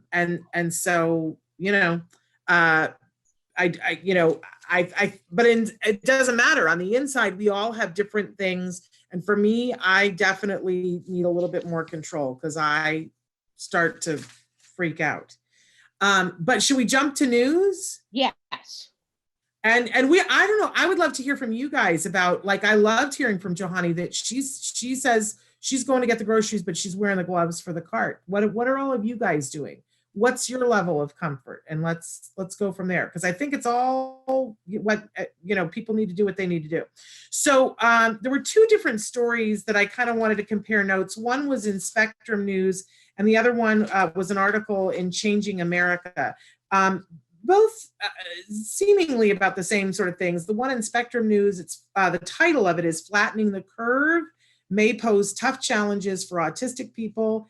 And the other one, the title is For Those with Autism and Invisible Disabilities, the Social Isolation of the Coronavirus Pandemic is Nothing New. So I thought they were going to be very similar, but they ended up being kind of dissimilar. But Nancy, this flattening the curve thing, this kind of goes hand in hand with what we were just talking about. This is kind of tough. And I know Jem and Wyatt are vastly different too, but you were already saying some of the problems some of the difficulties with having Wyatt lose some of his access to the things that were helping him, right? Right. This has been just an enormously challenging time here for him. And one of the things in the article about flattening the curve that an expert said is the pandemic isn't a gradual change that they could have been prepared for. Yeah. And I think that's the key thing. This is an abrupt change. Yeah. And for kids that really like routine, like my son, it's enormously distressing. And I think they feel completely out of control. Yeah. It goes on to talk about the fact that there can be negative consequences if they don't have access to the things that were supporting them, and that a lot of ABA providers are trying to meet their clients wherever they can. And I mean literally and figuratively. That in the article, they talk about one clinician who went and met their client in a parking lot to be able to provide some support instead of coming to the being in the clinic. They met in the parking lot because the client refused to enter the building for fear of contracting the virus. And now a lot of ABA providers have closed their centers. That's something certainly that the Center for Autism and Related Disorders has done. Some are still sending therapists to the home when the parent wants that, like in your case, Nancy, right. and when the team still feels comfortable doing it. Sometimes that is something that cannot be done. In fact, a lot of the times that's something that cannot be done, and more people are doing that telehealth. Now, Nancy, last week on the air, we talked about the telehealth, and you said you've been having it all in person, face to face, but we gave you a homework assignment. I don't know if you were able to schedule it because it's, mayhem, but did you try any telehealth this week to come back and report to us? Yes, we have a monthly clinic for Wyatt with his supervisor, and we did that yesterday through online. So it worked. And how was that? It worked pretty well. I mean, it was basically his supervisor giving us pointers on what to do during this time, because as I said, we've seen a real spike in challenging behaviors, and working with her on those things. So we had an 1.5-hour meeting. So it was the full meeting, and it worked really well. Wonderful. Well, and I since then we've had a bunch of people write in, and actually ended up, we were talking about it yesterday with Temple Grandin. A bunch of people have written in and said, I didn't think this was going to work. I wasn't sure that I could do it. I didn't think that my kid could do it, and that actually they're kind of jamming on it, and that kids are. That there were several parents who wrote in and said, I've seen marked improvements in my kids and their anxiety since we've been doing the telehealth. So just putting that out to all of you. Also want to say that Lauren is saying morning, y'all. Morning to you as well. And Christina says, we go out, no fear, just 2 precautions as we did always, wipe the cart, and we stay home, but still visiting family. And she says, I even know people that have had it. They live in another state, not in my state, but we chat. And I, know some people at this point who have it. You do? You actually know people that have it? Yes. And we've had, I don't want to tell other people's stories, but we have people I have friends now that have it, and we have people that have been guests on the show that have it and are writing on their posts about it. And we're, hoping, at least one person that we've had on the show has been in and out of the hospital and is Really? hopefully better. Yes. I don't know a single person personally that's had it. I'm just hearing about Oh, secondhand stories, mostly on Facebook, of people who've had loved ones that have it. yeah, no. Yes. I like I said, I don't want to tell other people's stories here, but I'll tell you afterwards, Nancy. You do know some people who have it. Okay. Yeah. So not anybody related to our show or card, but otherwise. And unfortunately, the people that I know, even with the person who's been in and out of the hospital, they're, for the moment, knock on 68 kinds of wood and pray to everything that's holy above, they're doing okay. That there seems to be several different scenarios with this particular disease, that some people, it's just a little bit more than the flu, and other people, obviously there's more than 1,000 people a day dying. Right. So in any case, this is rough, right? But we're getting through it as best as we can. Okay, and as we individually need to, because I think it's very different state to state. I have friends in different states, and I was talking to a friend in Atlanta last week, and I said, "How are things there?" And she was like, "Oh, it's like everybody's going. You people in New York and LA are crazy." And now they're having a problem there. So yeah, I'm talking to I'm from North Carolina and Virginia, and I'm talking to people in Virginia, and they seem to be taking as many precautions as we are. Yeah. It's very interesting. Now, yesterday was World Autism Awareness Day, a day that is set aside by the UN as a day to, it's a call to nations to take action, really. And normally there is a statement from the UN, and I normally read it on World Autism Awareness Day, but we had Dr. Temple Grandin with us yesterday, so I didn't take the time to do it. But I really want to encourage everybody who's watching, and I'm not really going to take the time to read the whole thing right now either, because we've got a great guest, Dani Bowman. But I really want to encourage you to go to the UN, or you can just type in World Autism Awareness 2020 UN. There are a couple of autism charities that have a lot of stuff that's out there that makes it look like it's theirs. And everybody owns a piece of this, right? But don't forget, even as you look at other people's things, go and see what the UN said, because every year they have a specific thing that they want people to take action on and be more aware of. And this year, I don't know what the plan was for what the theme was going to be, but it is ensuring that individuals on the autism spectrum are able to get access to the things that they need and help them, including health services, during this COVID emergency and as a result of the COVID emergency. They actually talk about the fact that there is the potential for individuals with different abilities to lose services that were in place before this as a result of this, and encouraging that not happen. And they specifically go on to talk about education and the fact that many people are learning online, and that has the potential to leave some of our folks out. They go on to talk about healthcare. And if you stop and think about it, in this emergency, how vital and important it is that folks on the spectrum get access to good healthcare and have the ability to— Taking a break for a second. I Okay. need to take this call from my son's school. Hello? Okay. But you need to turn your camera off, Nancy. There we go. Right. No, you got to mute yourself. There we go. Wonderful. So in any case, want to encourage people to read this. I think it's an inspirational call to action. And I think it's a good read. And it says, we all have a role to play in ensuring that the needs of people who are disproportionately impacted by COVID-19 are met during this difficult period. Information about precautionary measures must be provided in accessible formats.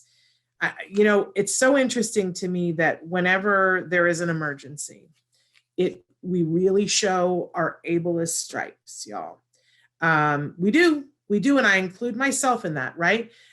Somebody was saying that it's like in the emergency when we can talk about all kinds of things and we can put all kinds of ramps in, but if there is a fire in the building, people start moving to the exits, and it is the rare individual that stops, turns around and says, we need to get the people who are having a hard time walking or have a wheelchair or don't understand what that signal means. We need to get those people to an exit, and they're going to need support to do that. And let's face it, you know, this is an emergency. And for those of us who are aware of that, it is incumbent upon us to remind others that we cannot be ableist in how we go about dealing with COVID-19. All right, so Nancy's on her phone call because that's how life is, and you got to take phone calls about school, right? Right, I'm done. You're done, wonderful. So I think it's time that we welcome Dani Bowman to come and be with us and have a nice chat with Dani. Yes, I agree. Hello. Dani, are you Shannon, and hello, Nancy. Hello. Dani, can you turn on your camera for us? Okay, sure. Here I There you am. are. Look You're at how beautiful you Dani. look. I know you Thank look you. gorgeous. You do. You've got wonderful color in your hair right now. Ooh, look at that. I decided to go for something different, and you could say that this is the coronavirus era look. Okay, I love great. it. It's absolutely fabulous. So Dani, for people who've never watched the show and seen you on the show before, tell them a little bit about you and what you do. So for me, I am the founder and chief creative officer of Danimation Entertainment, an animation company that I started when I was 14 years old. And I'm also happen to be on the autism spectrum. And I am a BFA, I am an alumni from Woodbury University in 2018 with an undergrad with a BFA in animation. And now I am right now in my last semester going for my master's in global strategy and leadership. Wonderful. Well, that's impressive, Dani. You have such an impressive resume. Thank you. MBA in global strategy and leadership. And I will sooner or later, I'm also going to strive for my PhD. You are. Congratulations. That's great news. It's amazing and so talented. And I know that you have been very proactive in this COVID emergency. I've been so impressed, Dani, with the things that you've been doing. Talk a little bit about, and I hope you saw that yesterday when we were talking to Temple Grandin at the very end, I was talking about the fact that you were going to be on today and reminding her that she had met you before, and she was like, oh my gosh, yes. And Yeah. saying how awesome you are, and you'll have to watch it because she was thrilled with the stuff that you're doing. But talk a little bit about some of the stuff that you've been doing during this emergency. And I'm going to turn my camera off so that we can just look at you. My office where I survive. Dani, can you turn your camera back on? Oh dear, you're like a little muffled for a second. There you are. I'm turning it back on. Now it's on. Now we see you. Awesome. Okay. So anyways, what you could see, this is my home office where I usually work. Nothing has changed except that my university classes are now online, and I am now teaching my animation classes online as well. So therefore, I am also doing free online animation classes every Wednesday at 10 p.m. Pacific time via Skype. So actually for me, I have become way busier than usual. The reason I do online classes is because I want to reach out to my autism community and help them from isolation. Absolutely. Now, I understand that in the beginning, you held a free class, correct? That is correct. And like, if anybody's interested. You froze a little bit when you were saying that because Skype is, or not Skype, Zoom right now, it's being a little bit fussy. So you did the free class. Are you continuing to do something like that? I'm going to be continuing to do something like that. Plus every Wednesday, plus we're also going to be providing paid online classes for groups and for one-on-ones. So Okay. online. So for people who are interested in having their kiddo do an online class with you, Dani, where would they need to go? So all they have to go to is to go to Dani Academy. They would have to go to, is called danimationentertainment.com/digital learning. So that, and they have to click on the free class and follow the directions. As indicated, yes, and as indicated in the website, they just have to start their Skype account. They have to start their Skype account if they don't have one. And then step 2 is that they're going to fill out a registration form in the website. And step 3, they're going to download the free 21-day trial of Toon Boom Harmony Essentials so they can get everything prepared for the Skype meeting at 10 a.m. PST.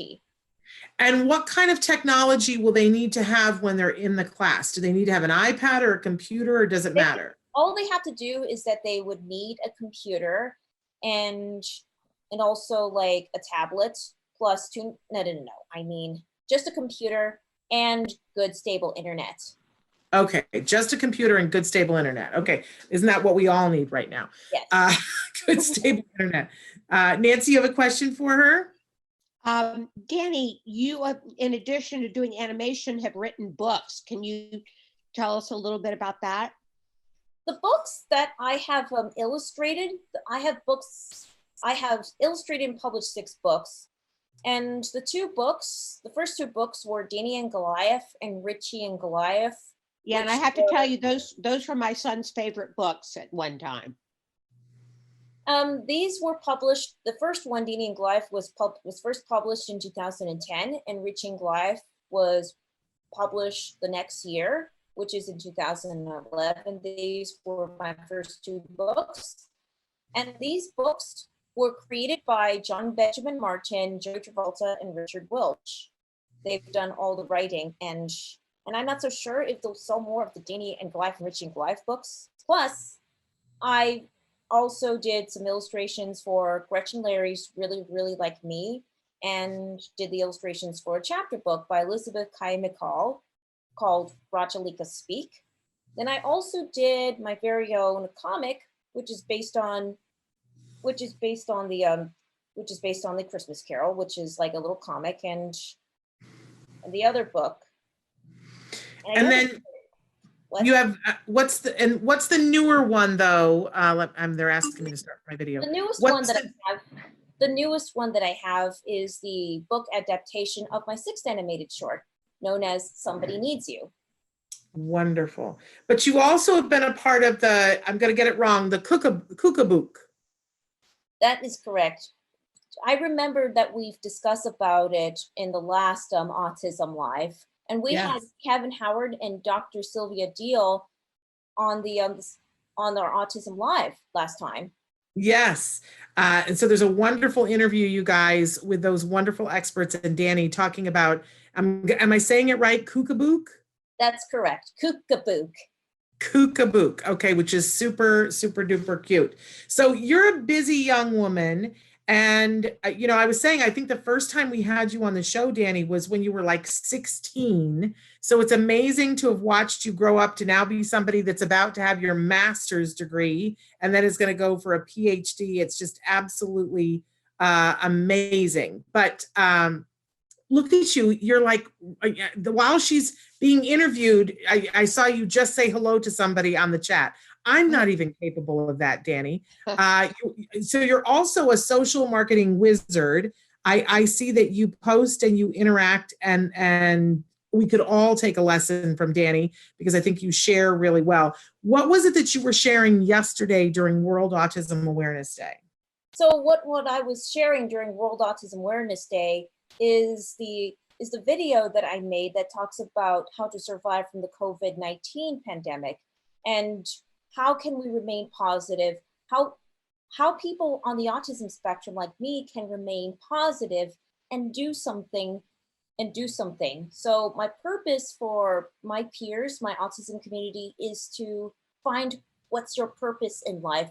What can you do to make, what's your purpose? What makes your life fulfilled? That's the goal. It doesn't really. I know we have a clip to show, Dani. What is the clip that we're going to show?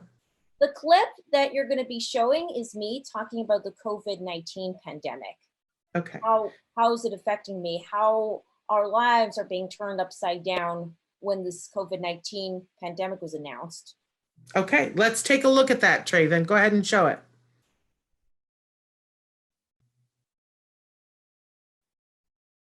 It's coming. I know it is. Tell me if we have an issue, Traven. He's working on it. There it is.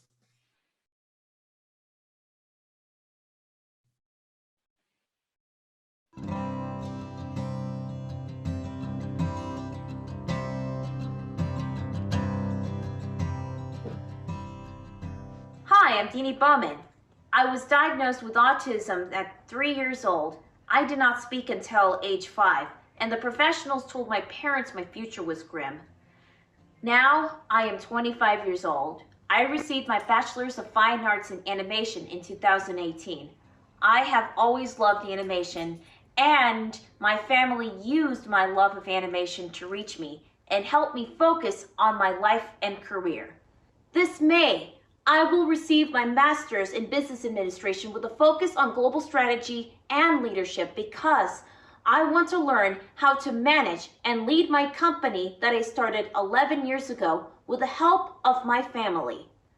I am the founder and Chief Creative Officer of Danimation Entertainment, which focuses on entertaining and educating the world with content created by people with autism. I am also the proud U.S. Overseas Ambassador for Anna Kennedy Online. Every April 2nd for Autism Awareness Day, I talk about how we on the autism spectrum can learn to be the best we can. However, because of what's going on in the world today with the coronavirus COVID-19, this time I thought I would address my peers on how am I dealing with this pandemic, how it is affecting me, and my research about it, because personally, when I don't understand something is when I am most afraid of it. But if I do my research and get to know everything about it, then it doesn't seem so scary anymore. For me, personally, it's been strange that all of my social norms have been turned upside down because of this pandemic. It is a major adjustment for all of us, all of our lives. As people with autism, we have been told to make friends, to be social, be friendly, shake hands, look people in the eye, and so many things. But now suddenly, we have to do the opposite.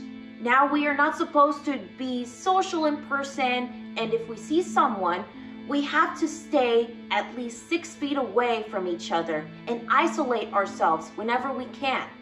Although this is temporary, it is really strange for all of us with autism to try and readjust. But we can do this!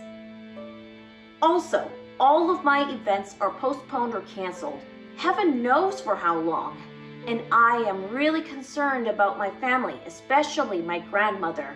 But I am doing my best to stay virus-free for them. So many things have changed for me. Like I am now taking my final MBA semester of university classes online, and I had to quickly learn how to teach free online introduction to animation classes every Wednesday to youth on the autism spectrum, mainly to stay connected and try and help my peers from being isolated. I also stay healthy by exercising as much as I can, by taking walks, doing some online aerobics, eating healthy, and staying in touch with my friends because remember, we are very lucky that we are able to use technology to see our family and friends via the internet.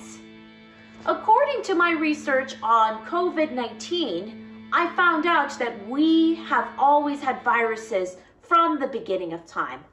A long time ago, before they were called viruses, they were called different names, like plagues, diseases, and so on and so forth. But In the late 1800s, a Dutch scientist discovered a contagious infection through his experiments with plants and called it a virus, which means poison in Latin. I discovered every living thing can get a virus.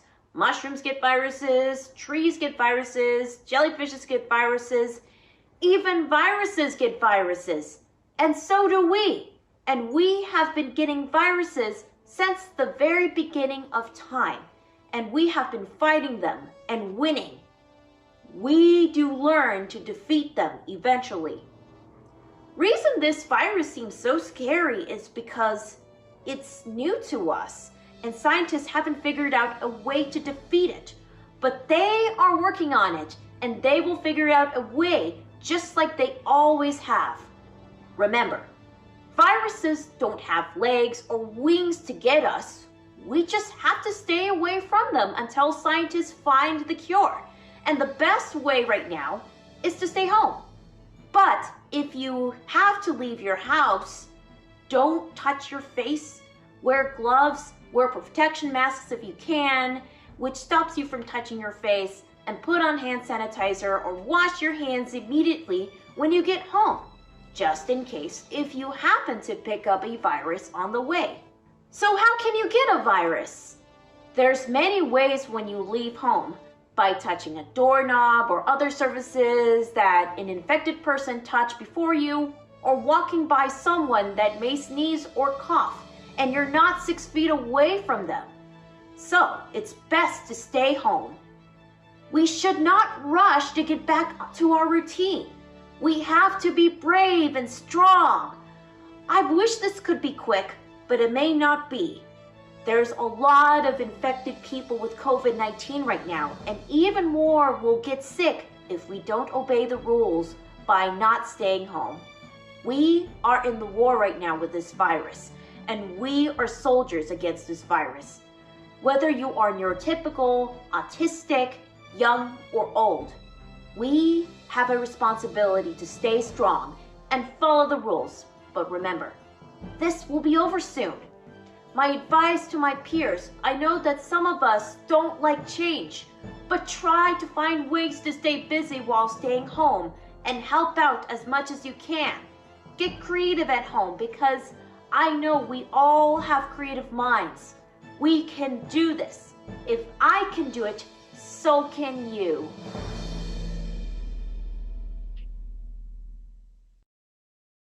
Wow. What a great video, Dani. That was phenomenal. That was wonderful. I think that did a really good job of explaining. Well, first of all, it gave a great background. You gave a great background on yourself and what you're up to, but it also did a phenomenal job of explaining this virus and things that we all need to do to get through this crisis. Yeah, True. really incredible. So anyways, I just would like to elaborate a little bit more about the COVID-19. Yes. Yeah. Like some of you are like watching, I witnessed people who are showing symptoms.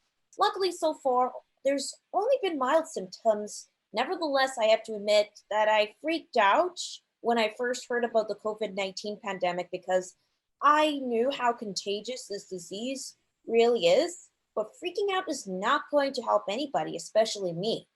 Reacting with panic and fear are caused by the lack of knowledge, understanding, and the lack of preparation. So we need to get some knowledge and prepare properly. There's a great chance that many of us will have mild symptoms like a cold or flu that is treatable at home, and that's potential to remember. For instance, if I have a cold, then I should not panic. So there's no reason to react. The common question is, will or can I get tested if I show symptoms? The reality is that there's not enough tests because when you have symptoms, because you have symptoms does not mean you have to get tested, even if you're going to be hospitalized. Doctors are only reserving testing and hospitalization for the most severe cases. You correct? Yes, Dani, you're like this incredible ambassador for the autism community, conveying this information in a way that everybody can understand. And overwhelmingly on Facebook and on YouTube, people are thanking you. Rachel says, such an inspiration. Michelle says, awesome. Congrats, Dani. Christina says, thank God we live in the age of internet. Thank you, Dani. Because to hear this from you, you know, you are a circle of influence. You're somebody that folks on the spectrum look up to. I think a lot of our kids look at you and go, look at all the things that Dani has been able to do, and you inspire them. So thank you so much for doing this and for getting that word out. And I'm glad that you could be with us today to talk about that. I want to wind up though with talking about your class again and making sure that people know, if somebody has a child that they want to sign up, what's the youngest age, Dani? Is it something where it's better if it's older kids? The youngest age I can teach is 10 years old. Okay. So for 10-year-olds and up, should they already have an interest in art or? Art in animation, which I highly recommend. Okay. I recommend an experience with drawing and art is the experience, the fundamentals of drawing. Okay. We've got folks who are saying hello from Italy. Somebody says they're watching from Metro Washington, D.C. And Kaz says, give me so much hope. Thank you. So again, tell us where they need to go to, because there's the free class on Wednesday, but I want to encourage people, if you see that your kiddo likes this and that they're doing well in this, then you can sign up to do a private class, which would be a paid thing. But please, you know, have Dani do a one-on-one with your child. If they show that they really like this, this is a great time to be doing this kind of thing. But start with the free class, which is on Wednesdays at 10 a.m. Pacific time. Is that correct? Pacific time. That is correct. And where do they go to sign up for it again, Dani? So all they have to do is go to danimationentertainment.com/free classes. And they just have to follow the 3 steps, just like I mentioned earlier. Like step 1, you just have to start in with your Skype account. And step 2, you just have to fill in the registration form. And step 3, download the free 21-day trial of Toon Boom Harmony Essentials. And Skype in, and then get ready to get Skyped in. Okay, so the Toon Boom, that's the software on which you show them how to use the tools and how to animate on the Toon Boom. That is correct. Okay, so what's the website that they go to do all 3 of those things, register? And on Toon Boom, what I do is that I give them like a little bit of, and I give them a little bit of direction. But we froze a little bit there and then you broke up, but we were still getting audio and now we've got you back video. So try that one more time, Dani. It's danimationentertainment.com/free classes. Okay. But your website is filled with other things and people should go to the website all on its own, right? Danimation. Yes, Danimation. And I also have the link on the chat. Okay. If anybody's interested. Wonderful. They're not able to see the chat, but we'll have Traven put that in the Facebook so that people can have that. Danimationentertainment.com. And then if you want to get directly to the free classes, go to free-classes and you'll have access to that. What a wonderful thing, Dani. You are such an inspiration. And Nancy, feel free to jump in at any point here, but I guess I'm wondering, in doing all of these other things, what are the things that you're doing to take care of yourself during this emergency, Dani? Well, when there is an emergency, there is this I just want to give a shout out to the YouTube video, Got Mild Coronavirus Symptoms, Tips on What to Do by Risa Miyamoto. If I display any mild symptoms, the best way to do is to take care of yourself at home. But what do you do that keeps you feeling like you said that you work out? What else are you doing? I tend to work out. I tend to work out, and sometimes I go for walks, but I put on some protective gear like a mask or some gloves whenever I go outside. And once I get back home, all I have to do is put on hand sanitizer or wash my hands once I get back home. And another most important thing is don't touch the face, not the face. Yes, that's like the hardest thing. I'm having a hard time with that. Nancy, are you having a hard time or you're just not even worried about it? I'm not worried about it. And, you know, once again, maybe I should be, but I'm not really aware whether I'm touching my face or not, but it is a good point that we shouldn't be doing that. It's time to learn not to touch our faces and to keep our hands clean. I Absolutely. am washing my hands correct. frequently. That's a good thing. But you guys are taking far more precautions than me. This is making me think a little bit, I have to say. Okay. Somebody wants you to know, Dani, that you're really an inspiration. Thank you. They said thank you to us for bringing wonderful guests like you, which is fabulous. Somebody is writing into us from Juneau, Alaska, and they say that part of their family is that somebody is right now regulating and stimming in the living room. And Dani, since we have you here and you're such an inspiration, do you participate in something that you refer to as a stim, and did you when you were younger? Yes, I used to stim a lot when I was younger, like such as like walking my tippy toes or like talking to myself. Those are my stimming. But sometimes stimming can actually feed my imagination and ideas for animation production, for story writing, storyboards, animation, you name it. That's really interesting, Dani. I think a lot of times we need to realize that stimming can be done in a creative way. My son has a stim with water. He likes to splash water. So he's become a pretty prolific painter, because what he does is he does his acrylics by, dabbing and then washing in the water between colors. So it gives creative outlets for stimming. So you're saying you had creative outlets for your stimming. Yeah, like talking to myself gives me, for example, gives me the idea of how the character would act upon the scene or what they sound like. Yeah. That's a fabulous, fabulous thing. And, Nancy, like maybe Wyatt, because he's lost a lot of the ability to go to a lot of the things that he was doing before. Maybe Wyatt is a fantastic artist, Dani. I don't know if you know this. Her son is a fantastic artist. Hey. Maybe now's the time for him to try animation. It could be, yeah. But anything is possible. You just have to, all you have to do is find something that would just makes you happy. Just keep yourself busy.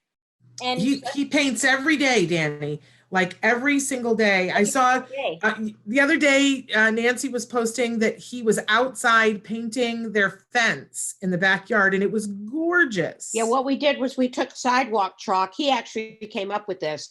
He took sidewalk chalk, drew a sidewalk chalk, and then took a big paintbrush and put it in water and made effects with the sidewalk chalk. That's really It was gorgeous. It was gorgeous. So maybe animation would be the thing for him. Dani, how young were you when you realized and your family realized how brilliant of an artist you were?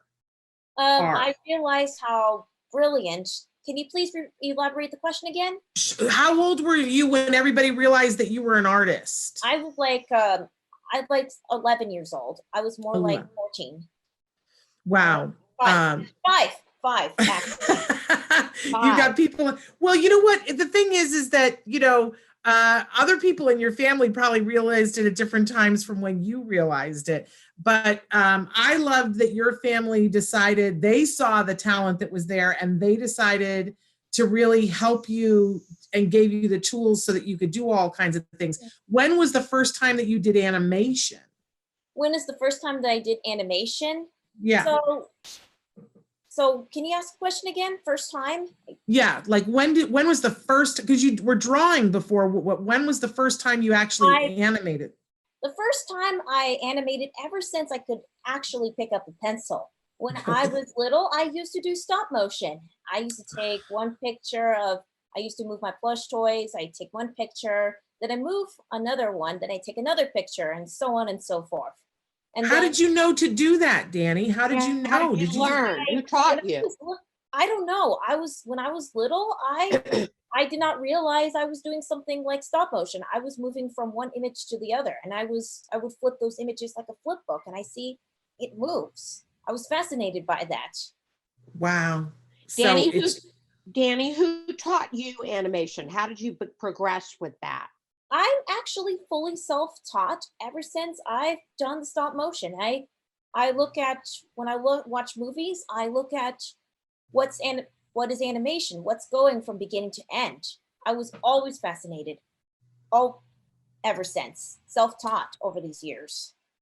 And then when you went off to college at Woodbury, was that, I know that you're a great student and you must love being a student, but did you learn a lot of things that then added on to what you already knew? It did. High school and college really helped me out. When I went to high school, I took a lot of art classes inside and even outside of high school. The first time I went to classes outside of high school was the Art Center College of Design, where I took the Saturday high school classes, and then the Armory, and then Woodbury University, where I met the famous Dory Littell Herrick, who taught me animation principles. And Wow. And I've also taken the LMU Summer Creative Workshop, where I used to work with team members. This is actually while I'm in high school. It's really all this animation skills is really fueled into my brain before I graduated high school. Then I went to Glendale and then Woodbury. College in Woodbury. When I remember from the first time you were on, though, it seemed like that Joey Travolta had been a big inspiration too. He's always been like a huge inspiration. And he always encouraged me to teach animation classes ever since. I have taught animation classes a couple of times in Burbank to his students at his workshop. And then at age 16, I started to travel around the country teaching animation to youth on the autism spectrum at his film camps. And now you travel the world doing that. You were in London last year teaching. Yes, it's been a huge honor. And it's been a huge honor last year. Last year, we started the Danimation UK branch at the University of Plymouth. And we haven't talked about the fact that you're also a speaker, that you that if somebody wants to have you come and speak, Dani's amazing. Obviously, you guys can see. And I just thought of that because somebody said that they were watching from Alaska. And I remember, I don't know whether it was last year or the year before, watching, you were on spring break and you were up doing a speech in Alaska. Oh, you lost me again. Oh, sorry, lost you. Lost I was saying, I saw you live on the internet speaking in Alaska. Sorry, are you there? Now I got you. I'm still there. Okay, good. But you spoke in Alaska. That is correct. I've spoken in 2016 and 2017. That was 2 years straight. So, wow. And I've spoken at over 8 locations in Juneau. Okay, in 2016, I've spoken in Juneau, Bethel, Soldotna, and Anchorage. And then the next year, I spoke at Fairbanks, then spoke to people from Valdez and Palmer, and then Sitka. Wow. That's so impressive, Dani. You've done the Alaska tour. Right. If anybody's interested in having you as a speaker, they should certainly pursue it because you're very much an inspiration to all of us. Absolutely. Well, we're winding out of time here, but Dani, thank you so much for being with us today. Thank you so much for what you're doing for the autism community and continuing to teach. I'm so in awe of the fact that you were like, well, can't do my classes here, can't do my classes there. I'm going to move them to online and I'm going to give a free class online. You are an amazing young woman. We want to remind people, go to danimationentertainment.com to find out more about Dani, to book her to be a speaker, to find out about the free classes, to find out about one-on-one classes that you can purchase to be able to have Dani work one-on-one with your child. I have seen some of the work that she helps for those individuals to be able to do. It's so inspirational. Dani, thank you so much for being with us. Thank you, Dani. My pleasure. And thank you so much for having me be on the show. No, right. We're always thrilled to have you here, Dani. Thank you, Dani. Such a pleasure. Okay. Bye-bye. Bye, everybody. Bye-bye. Nancy and I have to stay and just finish out the show and talk about a couple of things and talk about our week next week. Yeah, Shannon, you've had so much going on. Talk about an inspiration. You haven't slowed down at all. You guys have been going full force over there at Autism Live. I have to say, I was saying this to somebody the other day, that it seems like there are different pockets of people's experiences in this COVID emergency. And there are I genuinely feel bad for the folks who live alone and don't have kids and are totally isolated, whether they are young or middle-aged or older. I've talked to a couple of people recently that are completely on their own, and I like, it just hurts my heart to think of what that must be like for them. But then there are people who are home and have kiddos, and one or more person in the family is working. But for some people, I guess there were people that were calling this the coronacation, like they were on a vacation. And I have no idea what that looks like. Then you have, there's the group of people who have special needs kids. And that is, right? A whole other thing. And you guys know about this, that each family has its own challenges, right? And then there are people who are continuing to work, who are leaving their home every day and going to work, our military. I was talking with somebody who is a military mom the other day, that her husband is deployed and she's active duty and she has kids on the spectrum. And she's working every day in amongst all this with her husband someplace else. And I was like, I don't know how people like that are doing it. I mean, I don't either. Inspired by some of these stories. I know. And I, and people have said to me, in our house, we have a microcosm of all of it, because my husband is off of work largely, although he continues to do voiceover. But for me, my hours have increased. Because I have an ability here with this format, and I want to help. And I want to make sure that messages like Dani's message gets out. I want for people to hear from you, Nancy. I wanted for people to hear from Temple Grandin. So my hours have increased, but I did say the other day, I can't complain. I mean, I'm locked in a house with the two people I would most want to be locked in a house with, and I still get to do my job, which I love, and feel like I can at least be a messenger with something positive. So, knock on wood that everybody stays healthy. For me, I do have a kiddo, and I need to ride him a little bit like a pony to get some schoolwork done. But he's pretty happy as a clam too. It's my husband we got to keep an eye on, because he's like, I keep saying, isn't this wonderful? We get to spend so much time together. And he's like, has it been 6 months? If he could just go to a movie, he would be thrilled. It's just not the same thing to have Netflix on. I loved your video that you guys did on washing hands. Yes. That was a family project. Thank you. It was. And I encourage everybody, I have loved looking, whenever I have a break, to look online and to see all the creative things that people have done with their phones, and all the ways that people have twisted songs. We took the Let's Do the Time Warp and said, let's wash our hands again. And what was great was that my son shot the whole thing and edited the whole thing.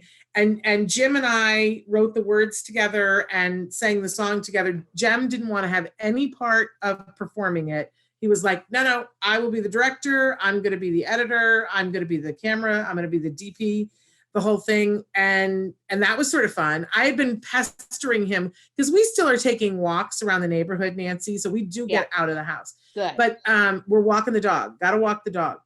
Because we got a big dog. She needs the exercise. And on one of the walks, my son's in a film class right now at school. And it's an elective, and they're not really focusing on the electives. They're focusing on the core classes.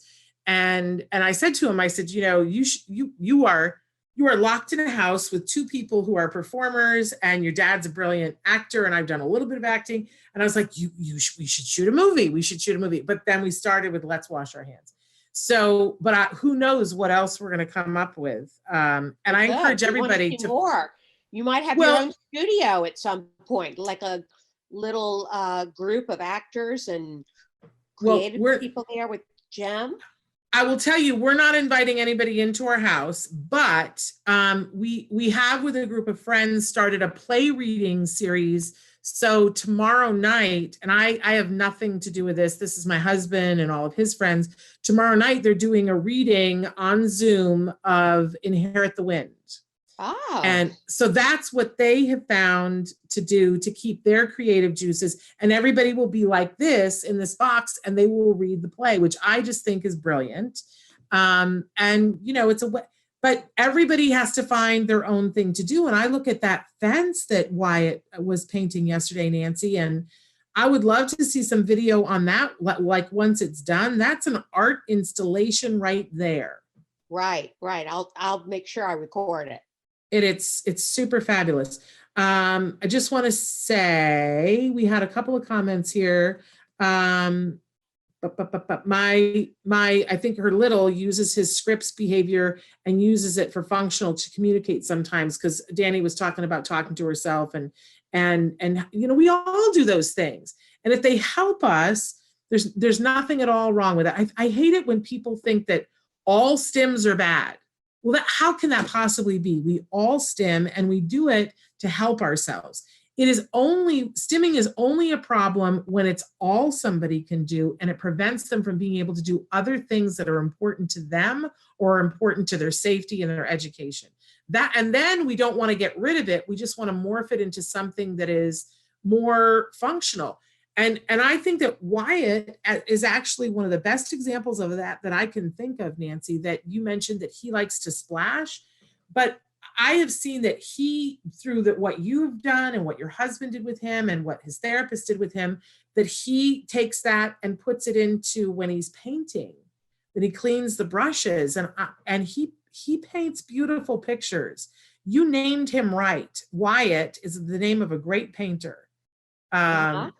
And Wyatt, yeah. So in any case, yes, the stimming thing, please don't think always negative with that. We have people try who to think of ways to use it.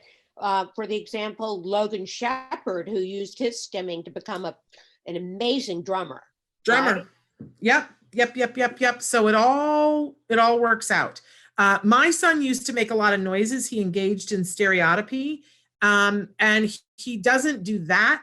Well, he does occasionally if he gets really stressed, but he had such a range. And so he does all these voices now that I love when we're someplace, I can say to him, do the robot voice. And he does the robot voice. Like, he's going to be a great voiceover person because of that, because he's used to making all these noises. So super fun. We're past time. What am I doing? Tell us what's on the show, what you've got coming up. Okay. So on Monday, we have back, and of course I'm going to forget her name. It's Lillian, but is it Carrion? Oh my gosh, I can't believe I'm having a senior moment. Traven, if you can help me. But okay, there's the show, Everything's Going to Be Okay, which I absolutely love. The whole first season is available. You can watch it on Hulu. It was on Freeform. Woo, good show. It's one of those things, Traven and I talk about it, that, you know, we have to watch it like this, because there's so many controversial things and it is so politically not correct. But it is absolutely amazing. But I just can't remember Lillian's last name, Traven. I know that we're having Lillian on a Monday, but I can't remember her last name. But I'll come back to that because I cannot remember her last name and she'll forgive me. But she's on the show. She's the character that has the animal support dog, and that is actually her animal support dog, that Luke, that is on the show with her. And she plays the best friend to the main character that is on the spectrum, and they actually have a love interaction together that is absolutely one of those sweetest, beautiful things I've ever seen on television. You got to check it out. She's going to be with us on Monday. On Tuesday, we have Matt Asner and Nava Paskowitz, which if you haven't tuned in to what the Ed Asner Family Center is doing during this COVID emergency, you must go over there and see. They're doing online classes. Most of them are free. They had a disco dance last night which I wanted to go to so badly, but I was doing an event with Dr. Grandin last night, so I didn't get to go and dance with them. But they have all these ongoing things. It is so amazing, you guys. So check them out on Tuesday. On Wednesday, we have Ask Dr. Doreen with Dr. Doreen Grant-Bichet. On Thursday, we're doing a very special episode, the whole hour, with special education attorney Bonnie Yates. She's going to be getting us ready first for IEPs, but there's a lot going on right now. There's a lot happening with the stimulus bill. There was something that was put in there that gave Betsy DeVos, our Secretary of Education, 30 days to tell schools what they had to do for our kids for IEPs. It's going to blow the roof off, you guys. I don't know what's going to happen. Bonnie's going to be here to talk with us and share with us what's happening with that. And then on Friday, we are back here. And I don't think I've even told you this, Nancy, but our whole hour, we're not even going to do in the news. Nancy and I have Julie Matthews from Nourishing Hope with us. And we're going to talk about Julie Matthews. She don't has we? such phenomenal advice on nutrition for our kiddos, really ways to heal through nutrition. And she has been at this for many, many years and just is a wealth of knowledge. Well, and she's got a big seminar that's coming up in another week, like a week and a half. I think it's the 18th of April. And that's just about nutrition and about this period in time, because it's so hard right now getting groceries, but we still need to be making the best possible food choices for our kiddos. And she is going to tell us the 3 things that we need to be doing right now to keep our kids healthy, and that we don't lose the work that we had dietary. And for some of you, it might be like the first time that you're hearing the dietary things that she's talking about, but she is amazing. We're going to do that whole hour with her next Friday. And it's Lillian Carrier. That's what I couldn't think what her last name was. Lillian Carrier from Everything's Going to Be Okay is going to be with us, and likely her support dog will be with us as well. And that will be super fabulous. So I think it's a bang up week. We're really going to spend some time with people, and give them longer times for interviews, because we feel like that's in service of what they're doing and to help you guys. So it's not all this craziness, but really excited about every day next week and what we're going to be able to bring. It is a very big week. And I can't even believe I forgot this part of it, that in addition to this hour that we do on Autism Live, we're adding an hour next week every day. So every day we'll do the show at 10 Pacific time. And then at 2 Pacific time, we're going to do an additional hour. That hour, because it's Card Spirit Week next week. And this is a week where we celebrate all the individuals who, there used to be a thing on the wall that said, we welcome you to a community of people who have decided that easy will no longer suffice. And that is what it means to be a card and to be what they call a cardian.